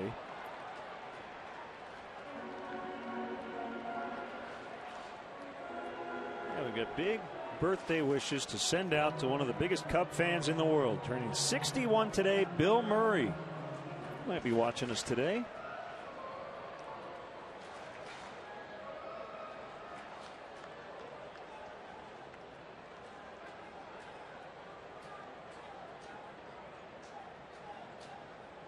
He might be playing golf. And watching us at the same time. Scalded foul.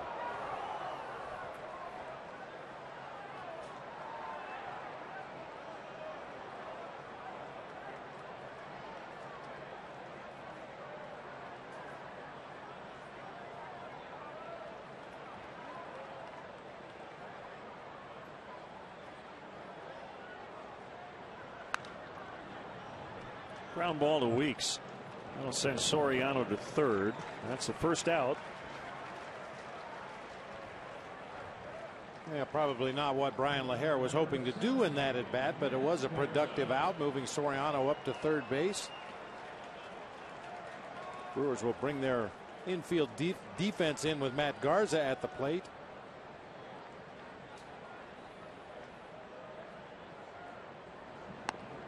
Infield in, and a curveball misses up and away.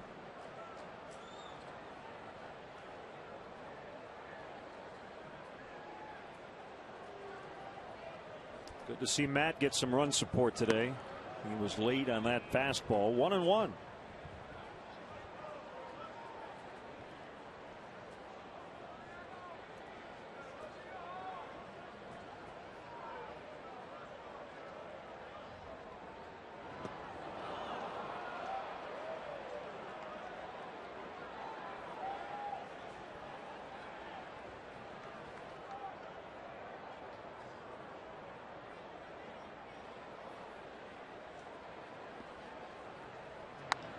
Oh boy, man. Brewers are fortunate they've got that fence right in front of their dugout. Scared that little fan.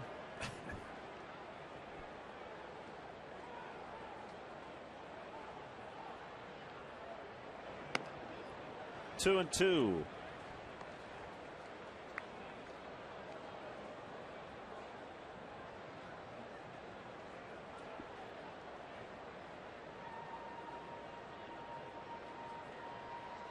He says, "I'll be right back." See, he looks fine. And he got him on the curveball. 2 down.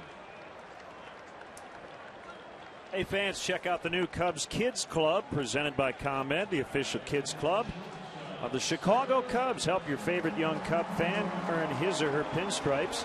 As a member of the Cubs Kids Club, they'll receive kid-specific perks, experiences, and merchandise throughout the 2011 baseball season. Visit Cubs.com to sign up today.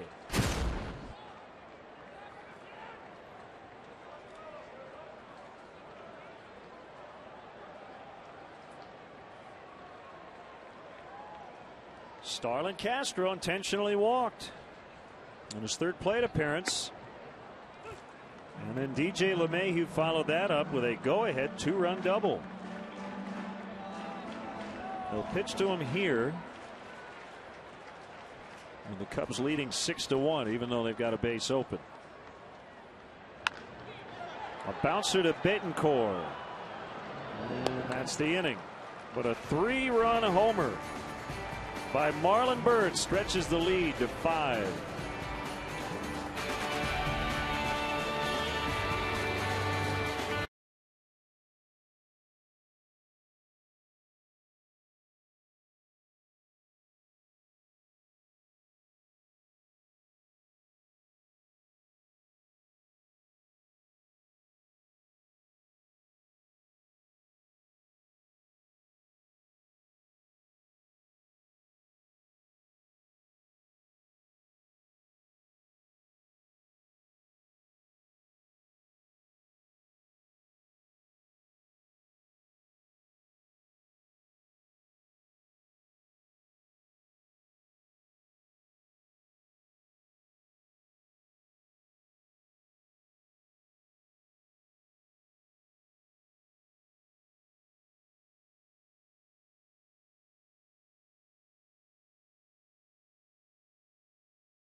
Game summary. Braun and Fielder have really cooled off. They were red hot coming in. 2 for 21 combined. Starlin Castro is 1 hit away. I've tried to say 1 hit shy really fast, and it usually doesn't work. Watch out. Visit your local Honda dealer today to test drive the 2011 Honda Cross Tour, available with 4-wheel drive. Marlon Byrd with a big-time redeemer. And really didn't have to redeem himself for anything. He hit the ball hard all 3 times, but had made 2 outs in his first 2 at-bats before cranking a 3-run homer.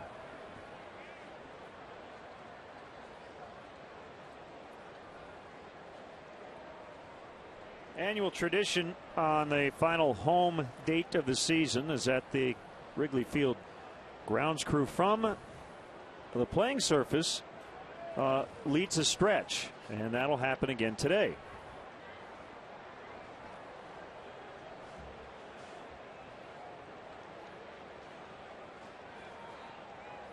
It only seems appropriate. They put in so much hard work on this field over the course of the season that they get to have a little fun the final home game.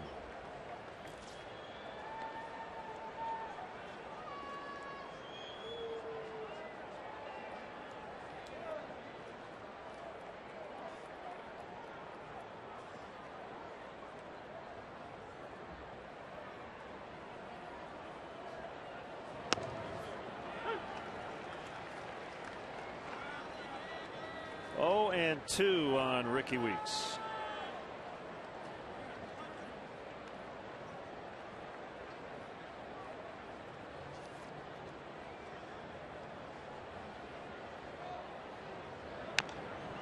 Came back up and hit Weeks, and we've got to give special honorable mention here to Rick Fuse, sitting with Max Crawford up in the press box. See, Rick can't be on the field because he's double duty. Rick Fuse. He runs the scoreboard. Got the fastest trigger finger in the business. Balls and strikes.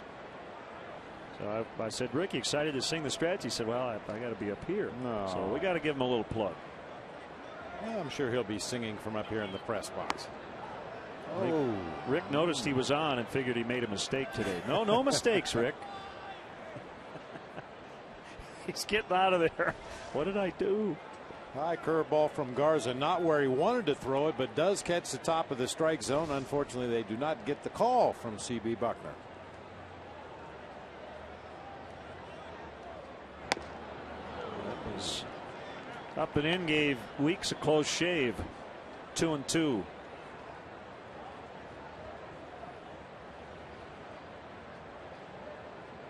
I've been here for 7 years, and I try to watch the action on the field and look up to the board quickly enough, and I can never catch Rick.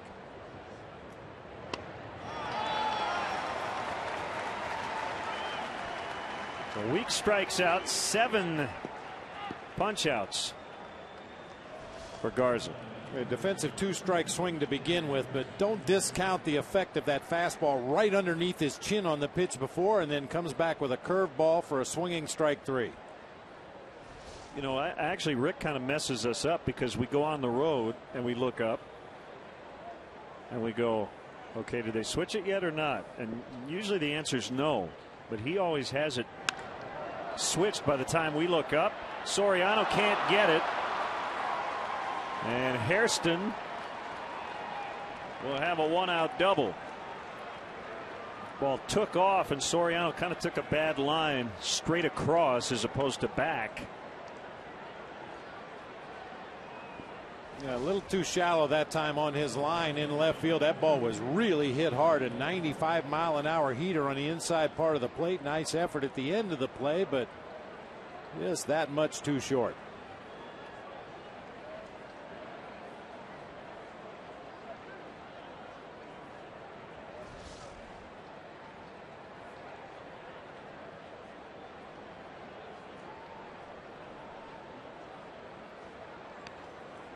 Still quiet in the Cubs pen with Garza in command here, leading 6-1. And the pitch count low. It's over 80 for the day.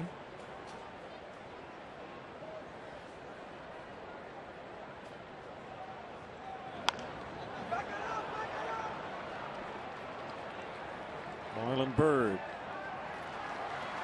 2 down.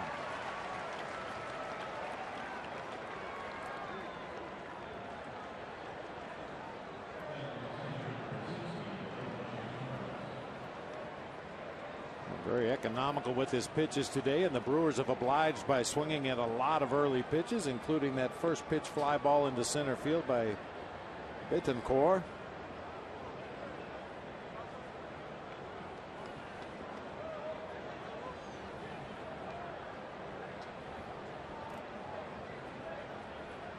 Pretty packed in that tunnel right now.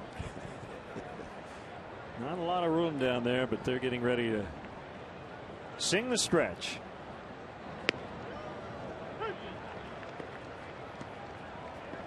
Mark Kotze is on deck. He would hit for Randy Wolf.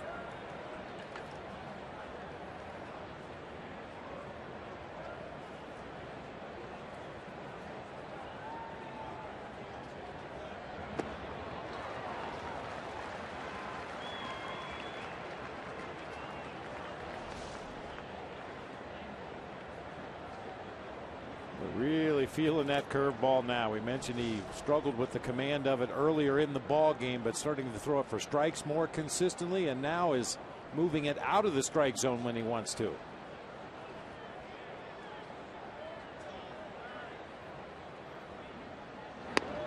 Called strike 3. Here comes a grounds crew with our 7th inning stretch.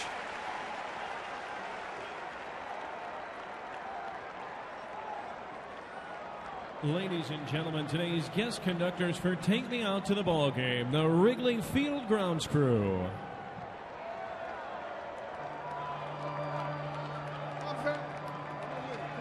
All right, Cub fans, ready? 1, 2, 3. Take me out to the ball game. Take me out to the crowd. Buy me some peanuts and cracker jacks. I don't care if I ever get back. So let's root for the Cubs. Don't win, it's a shame. Here we go. 4, 1, 2, 3 strikes.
joined the people at Anheuser-Busch in a nationwide effort to encourage alcohol responsibility.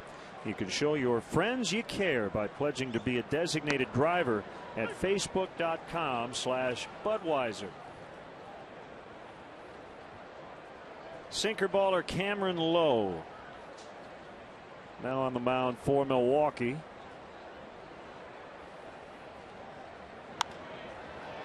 As LeMahieu shoots it into right.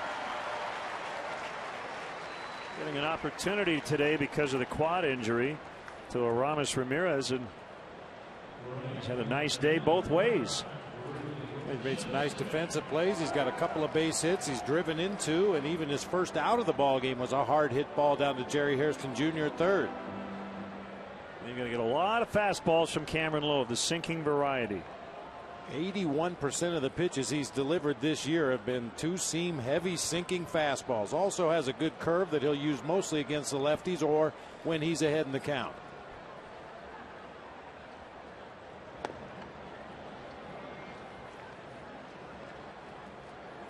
Tries to keep the ball low, just like his last name, but it would not really describe his stature. 6'8". I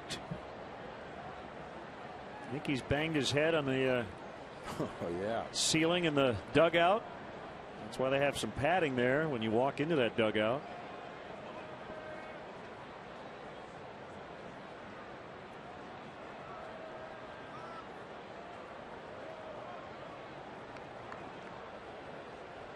How many guys have banged their noggin on that area? Boy, some of the greats in the history of the game have domed themselves going down those steps in the visitors' dugout.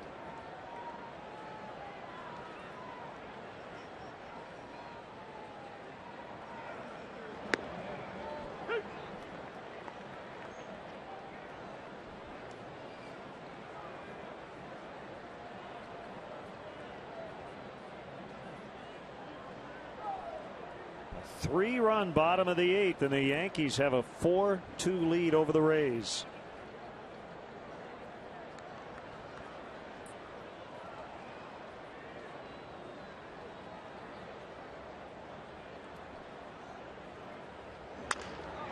And a base hit is Johnson cracked his bat.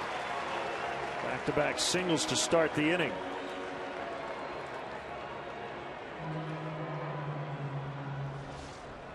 You definitely have to change your approach a little bit as a hitter when you face a guy who relies so heavily on that sinker. And that time Reed Johnson able to get underneath the sinker. Even though he broke his bat, he finds grass out in left field for back-to-back base hits to start the inning.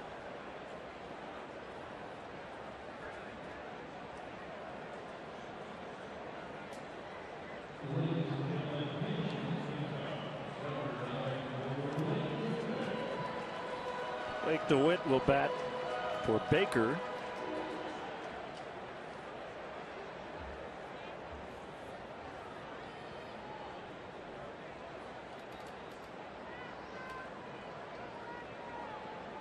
Nationally, the Diamondbacks lead the Pirates 3-1 in the bottom of the second. The Cubs starting action today, a game behind the Pirates for fourth. On Tuesday, they were tied. And it was the first time since May 26th that the Cubs had been higher than fifth. So you talk about tangible goals. It may not sound like much, but the Cubs would certainly love to finish fourth, not fifth.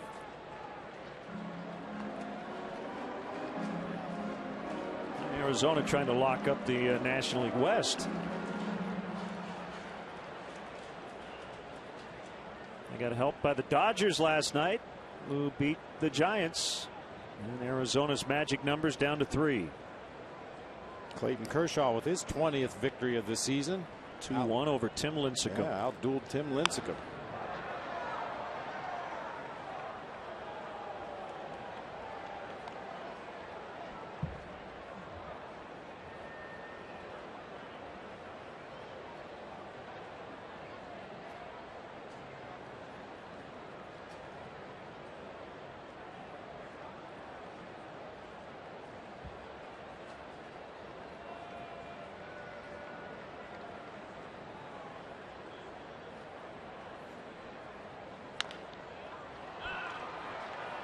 Well, that's a double play. Bettencourt probably could have turned with his eyes closed. Ball took him right to second base, and it's a 6-3 Twin killing. Room service double play that time. Bettencourt actually fields the ball with his left foot on the bag at second. Easy double play, but LeMahieu does move up to third base with Giovanni Soto at the plate and 2 outs.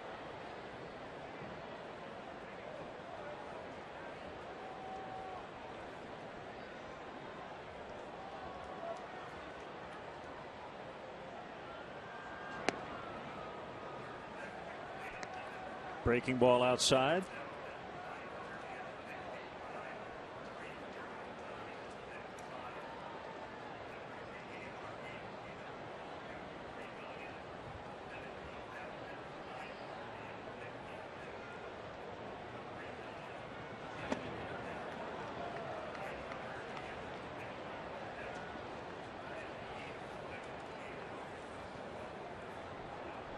One and one.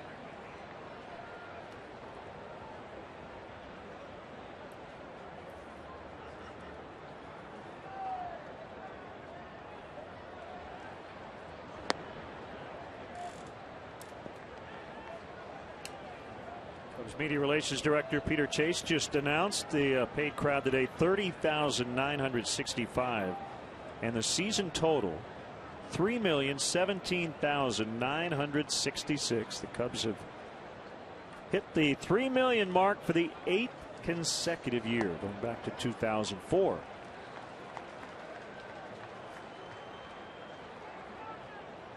And the year before that, 2003, they were at 2.96.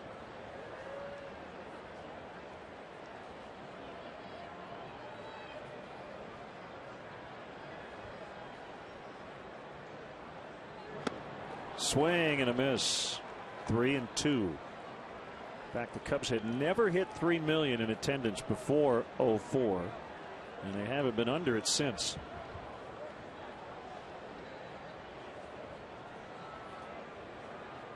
Cubs have become the 3rd team in the National League this year to go over the 3 million mark. The Giants pacing the way, just a shade under 3.6.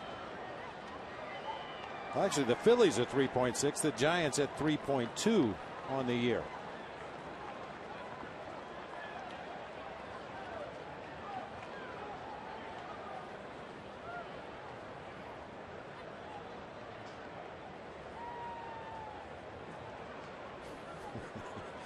Mason was more interested in watching the pigeons fly over. Right.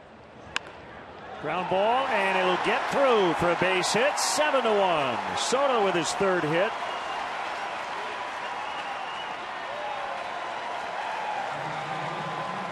He's had a big series.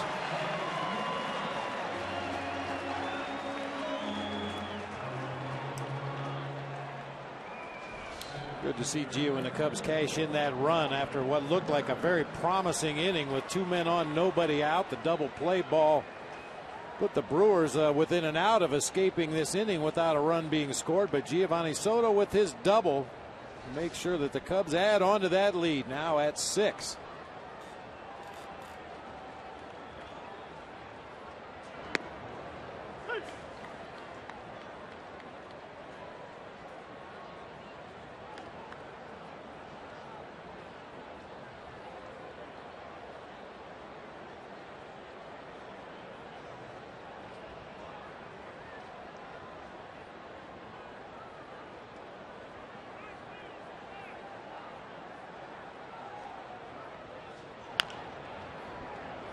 Foul, wide at 3rd.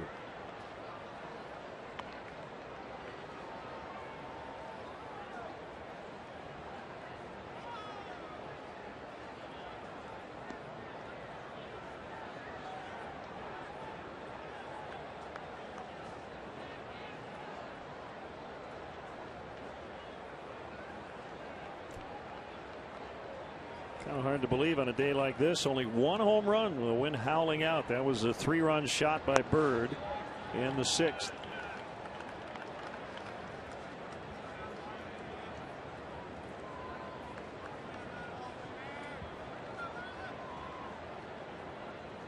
It has turned considerably throughout most of the afternoon. The wind has been blowing straight out to center field, now blowing more out toward right field.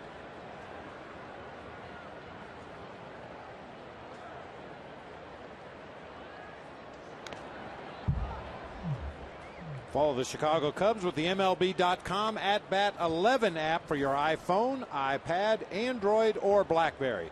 Get live audio, pitch-by-pitch tracking, video highlights, and more. Text At Bat to 31826 or visit Cubs.com for details.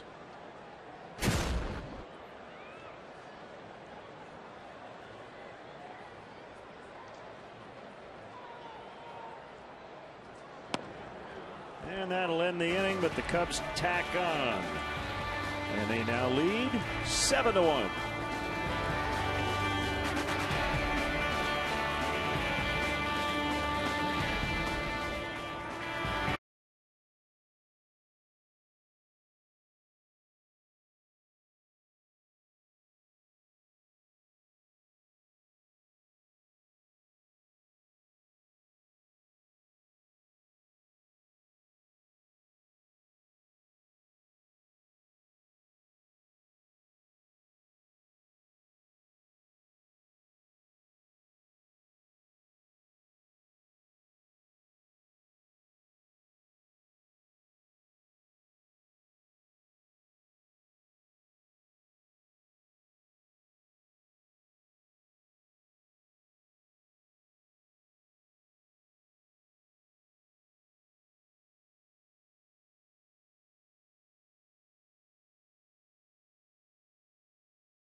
Cam.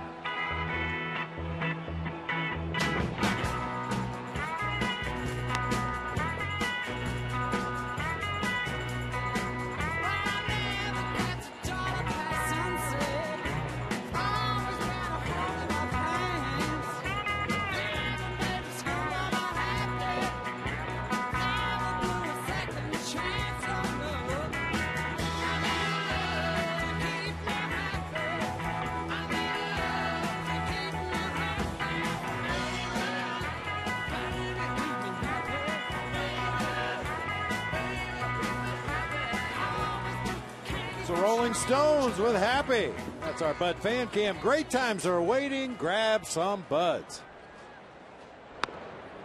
Greatest albums of all time, Exile on Main Street.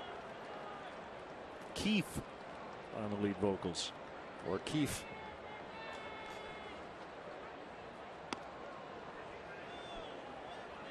Rookie Taylor Green pinch hitting for Lowe. Well, the Yankees did beat the Rays 4-2. Devastating loss for Tampa Bay. And for the Yankees, they have clinched a postseason berth. And their magic number to clinch the division is down to 2.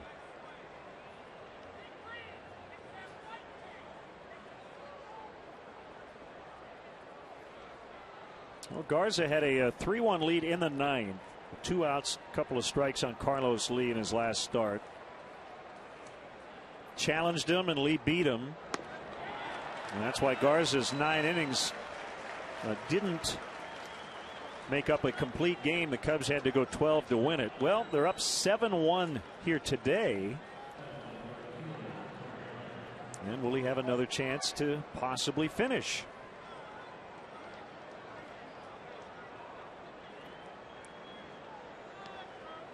I get the feeling the only way Matt Garza is going to come out of this ball game is if he asks to come out, and we know that's not going to happen. No.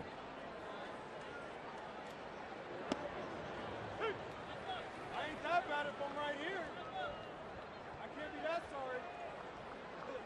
I'm on the field, you're in the stands.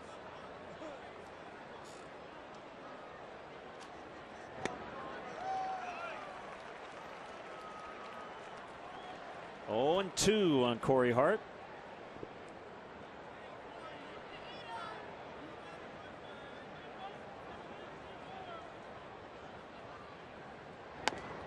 It's high.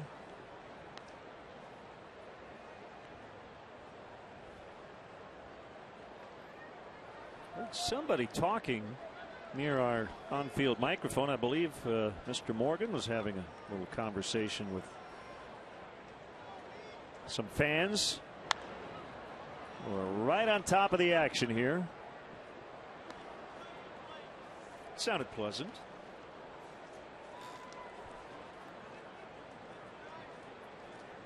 Garza with 9 strikeouts. He's 3 away from his career high, which was set in his Cub debut. Remember that bizarre start against the Pirates on April 3rd? 12 strikeouts, 12 hits, no walks. All singles, wasn't it? All singles. Yeah. The ball well struck on the ground into center.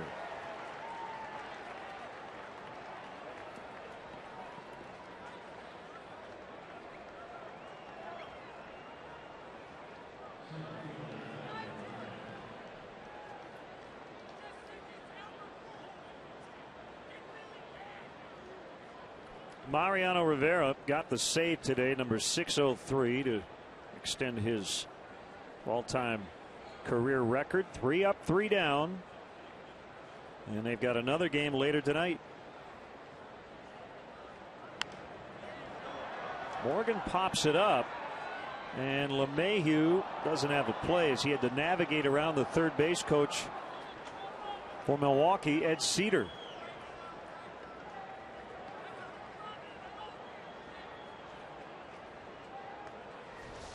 I think even if he does not have to deal with the third base coach, he wasn't going to be able to make the play. He got to the railing in good shape, but you can see he just hit up there on top of the third base dugout, out of his reach.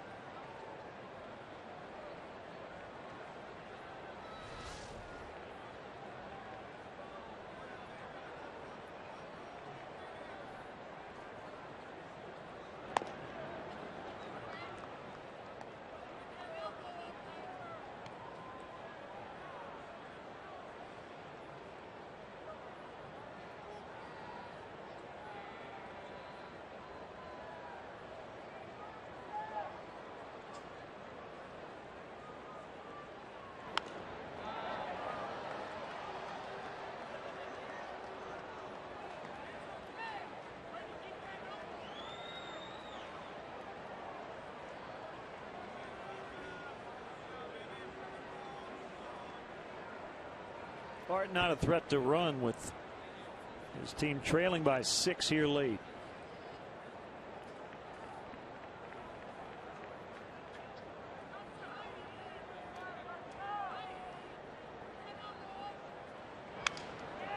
And on the hands, and that'll be caught by Darwin Barney. He's muscled out there by Morgan. 2 away. Garza can go right at Ryan Braun here with a 6-run lead. A jam shot off the bat of Niger Morgan. Looked like a slider about belt high, working its way inside. Got down on the hands and a little floater to Darwin Barney, no problem. You mentioned Corey Hart probably not going to run trailing by 6 runs in a game. He doesn't run much anymore at all. Only 12 attempts on the season. He's been successful half the time. He had back-to-back 23 stolen base seasons back in 07 and 08, but he just doesn't run as much as he once did.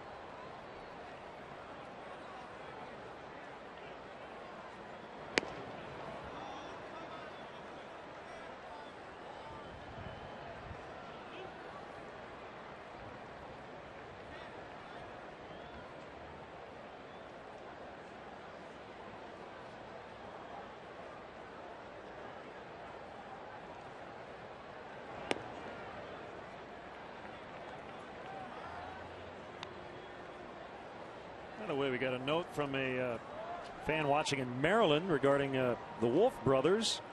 thought that Jim Wolf had worked home plate last year in a game Randy Wolf pitched against the Cubs. Wolf actually gave up 5 home runs that day, but he was not behind the plate. Jim Wolf was at third. I don't think you'll ever see Jim Wolf behind the plate. That's way too awkward for everybody involved. And I also don't think that MLB will allow Jim Joyce to work behind the plate with Armando Galarraga on the mound anymore. They collaborated on a book.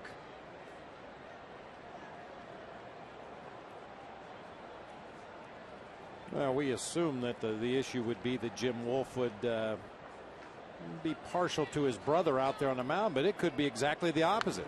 You know, maybe Randy got better toys at Christmas time, got the bigger bedroom at home, and he's going to get back at his brother. Yeah. Galarraga, by the way, is not in the big leagues at the moment, so that's not really an issue.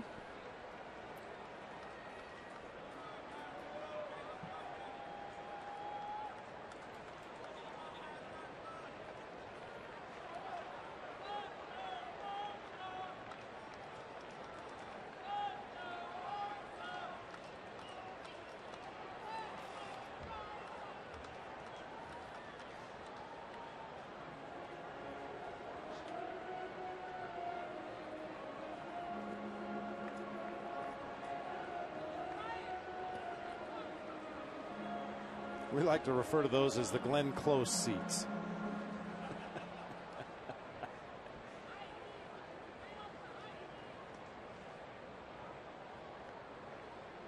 What a day to be out here. Mm-hmm.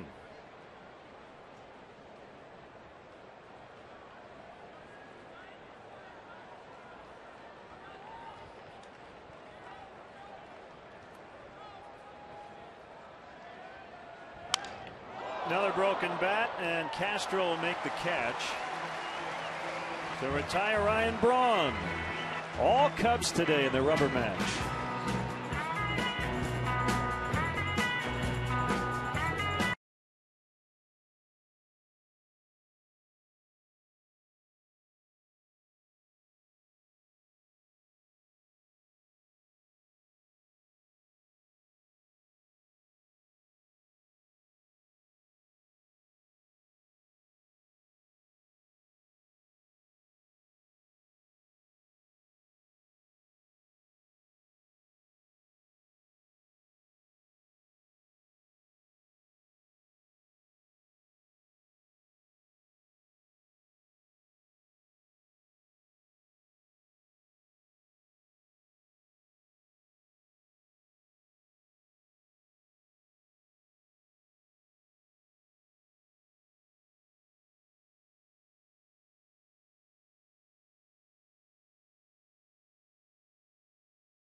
At second base. And a new pitcher for the Brewers. Rookie Michael Fiers. Just his second big league appearance. He was the Brewers minor league pitcher of the year this year in 34 games combined between AA and AAA, a 13-5 record with a 1.86 ERA. Big time strikeout guy at the minor league level.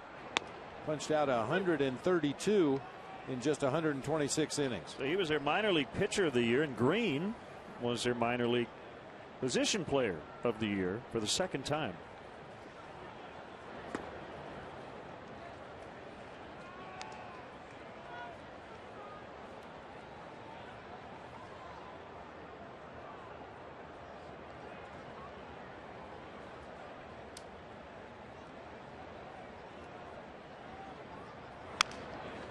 On the hands of Soriano. We've got a lot of broken bats today, haven't we? Oh, yeah. Gosh.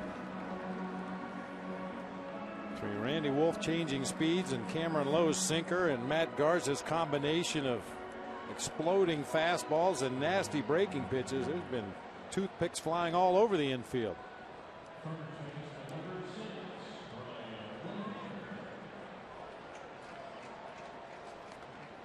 Matt Garza will work into the ninth yet again. He'll hope to finish it this time. He did complete 9 in his last start, but the game went 12.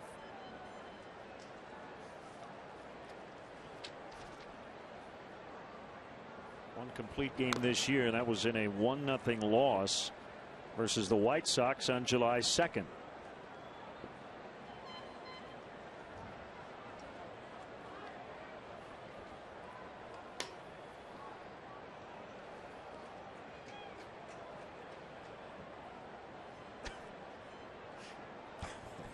Okay.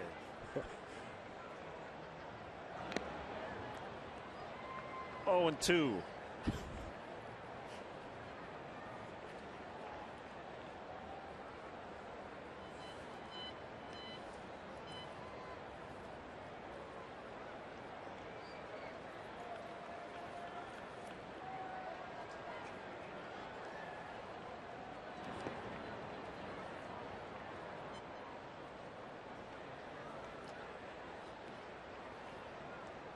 Final off day tomorrow, and then unfortunately a lot of off days coming up after next Wednesday's season finale in San Diego.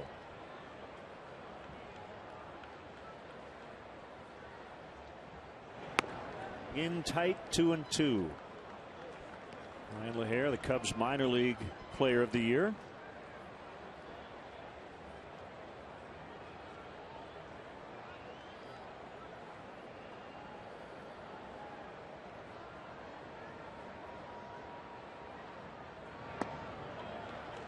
Full count, 3-2. John Axford is throwing in the Cubs or the Brewers bullpen. They're off tomorrow. We haven't seen him in a game in this series, so he might just be keeping his arm fresh.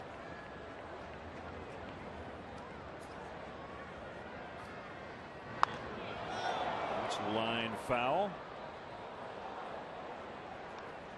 Special thanks to our traveling crew members, our producer Mark Brady, our director Skip Ellison, our associate producers, and the producer's chair today, Doug Stanton. Thanks to Tamara Anderson for helping out today as well. Our executive producer and our podfather, Bob Vorwald.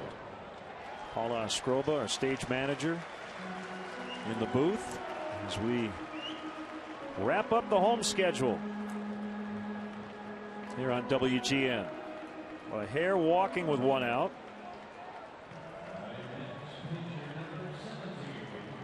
And here is Garza.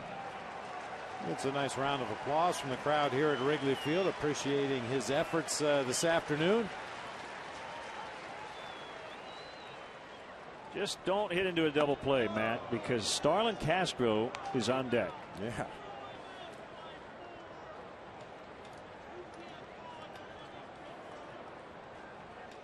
You think you're going to hit into a double play? Strike out. Strike out. I think Nick Swisher hit into a double play in the 8th inning the other day when Mariano Rivera set the all-time save record, and it was in New York. And Swisher was wondering why the fans were cheering. And they were cheering because they didn't want the Yankees to score too many runs and take away a save chance. That's the greatest double play he's ever hit into.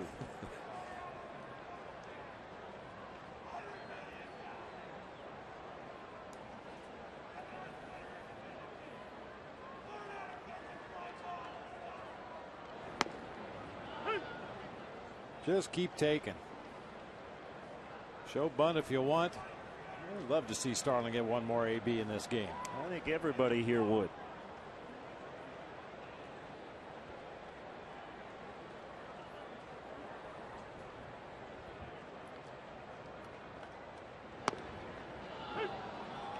Two and two.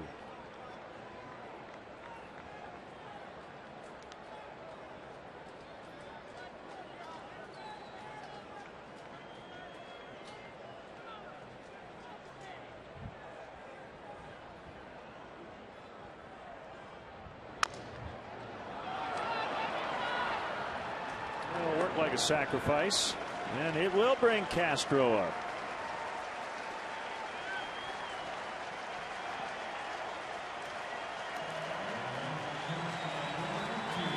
Starlin Castro.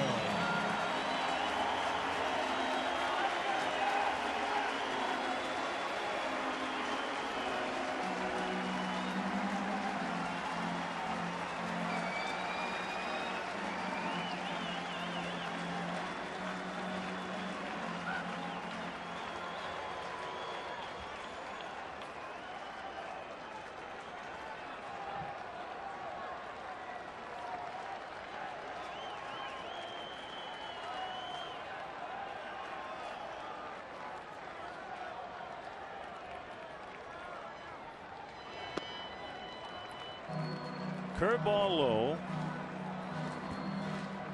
He homered last night for 197. He doubled, was thrown out at third in the first inning for 198 today. RBI single in the third, tied it for 199. Then was intentionally walked, scored on the double by LeMahieu, and his previous at bat grounded out to short. Another curve. 2-0.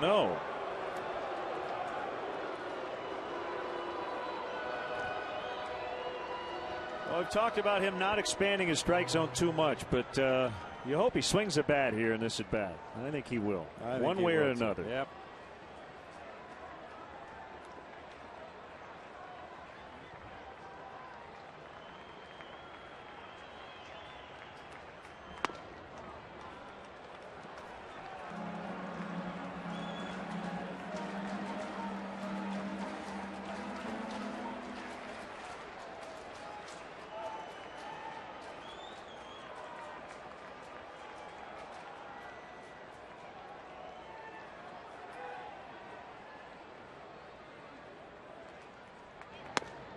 Three and one. It looked like he had no intention of swinging at that 3-0 pitch.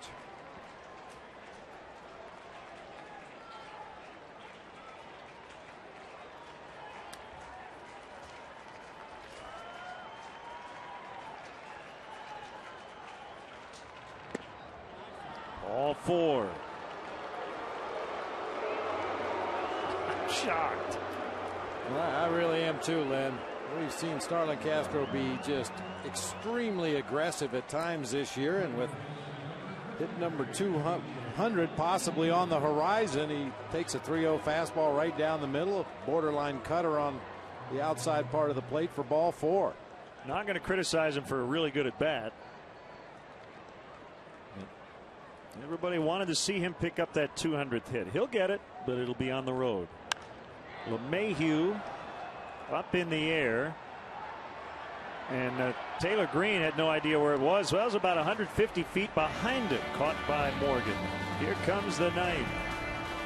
Cubs trying to wrap up the homestand with a win.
Jim Tianis.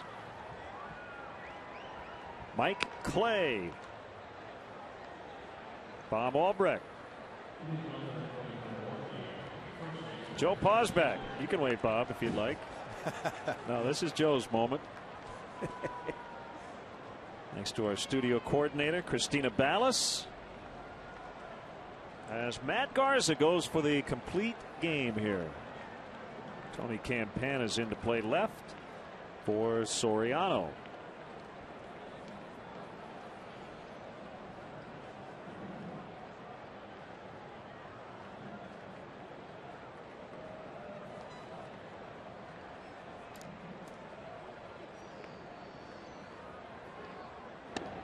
The run Garza allowed in the third inning, by the way, was unearned.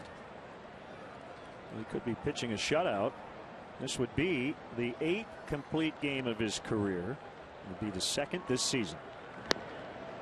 2-0. Cubs had 1 complete game last year. And it would be number 3 this year. Randy Wells with 1, and Garza would have 2. Fouled back. 2-1. Craig Counsell on deck in the pitcher spot.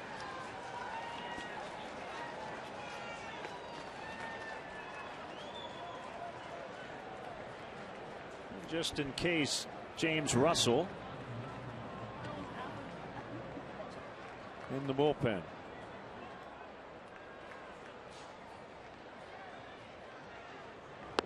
Swing and a miss.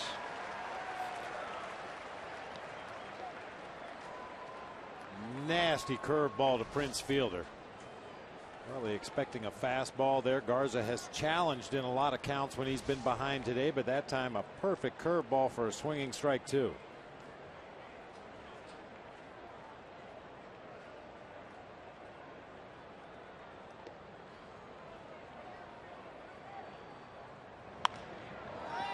Popped him up in the left.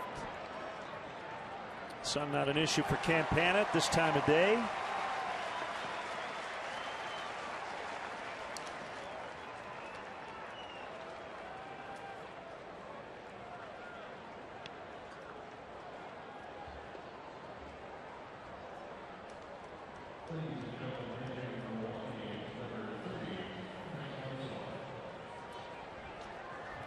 Well, you never know. And you counted the days, right? To opening day. I think it's 192 if my math was correct. 192 days until opening day 2012.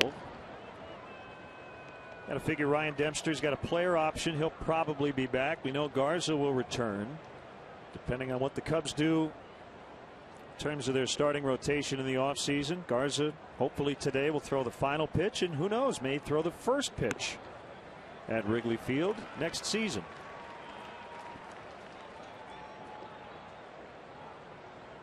Well, for most of the season, he's pitched like an ace, and he definitely has plus stuff. 1-2 to Counsell. Hairston on deck.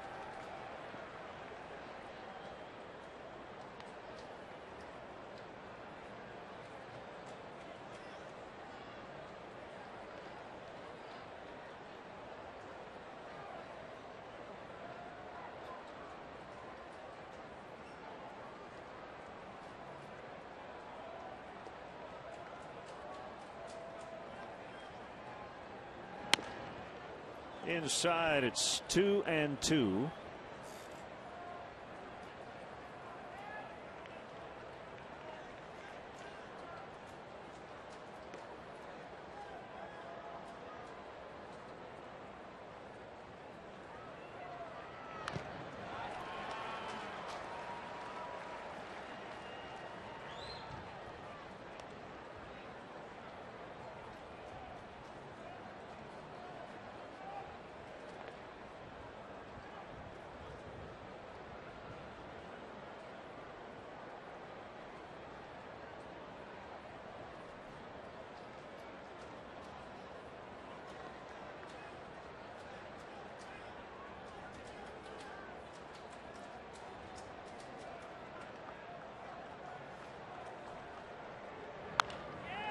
Ground ball to Darwin Barney.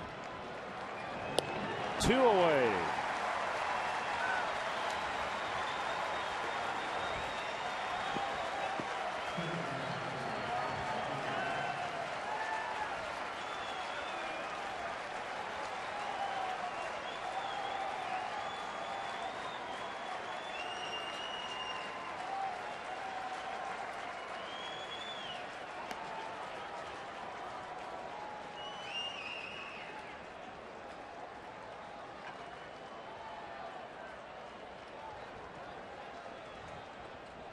Hairston 1 for 3 with a double.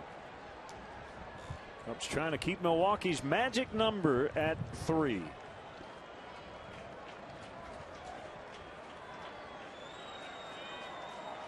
If that's the case, Milwaukee can't clinch until Friday at the earliest.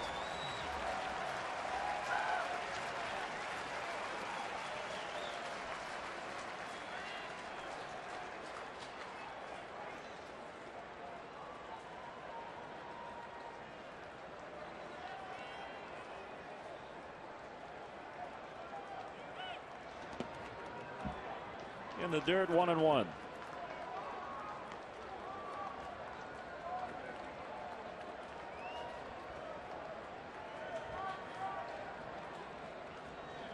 partner, next time we're here for a ball game, we'll be able to see the bricks on the outfield wall. There'll be very few, if any, leaves on the trees.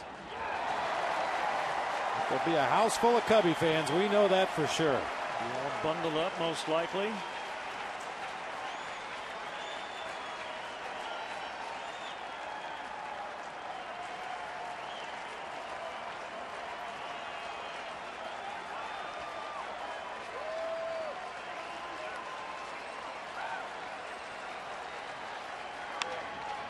Base hit left field. So Hairston is aboard as the Brewers stave off the inevitable. Betancourt coming up. Way to ruin the moment, Jerry.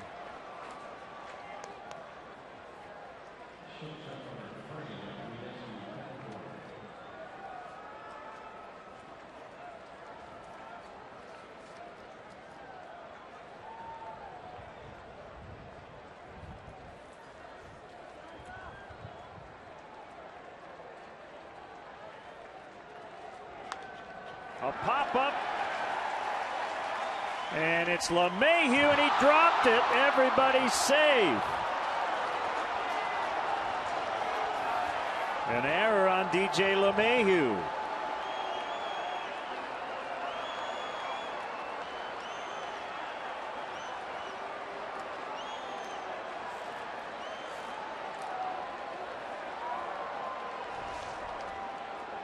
Boy, that is just so strange to see, Len. DJ LeMahieu is one of the most sure-handed infielders you'll ever come across. Just took it off the heel of the glove right there. Bounces down to the grass. Nobody there to cover third base, obviously. Jerry Hairston able to turn the corner at second. And the Brewers have him on the corners here with 2 outs. Fastball strike as Garza nears 120 pitches. Career high 124 his last time out.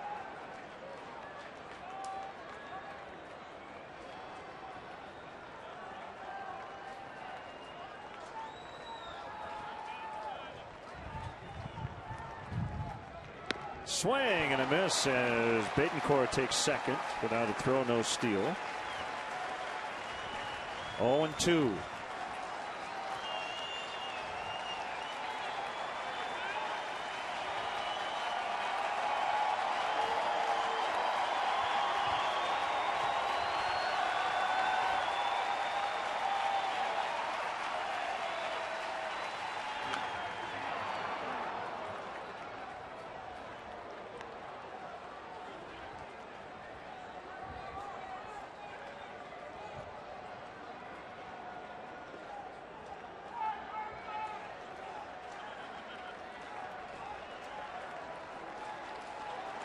Come on, Matt, do it right here.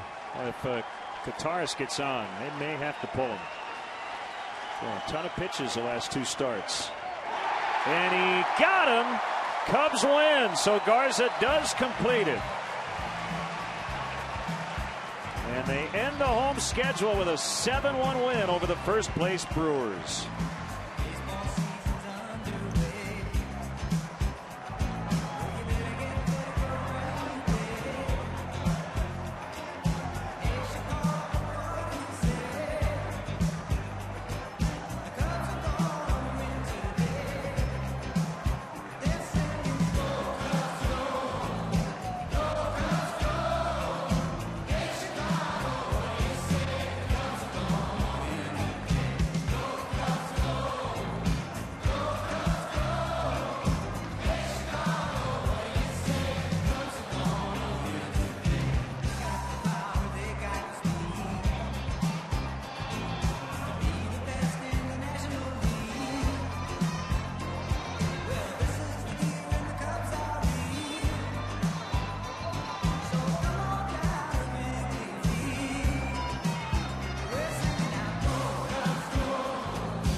So the Cubs take 2 of 3 from the Brewers. They go to 6-10, but 5-2 against them here at Wrigley Field.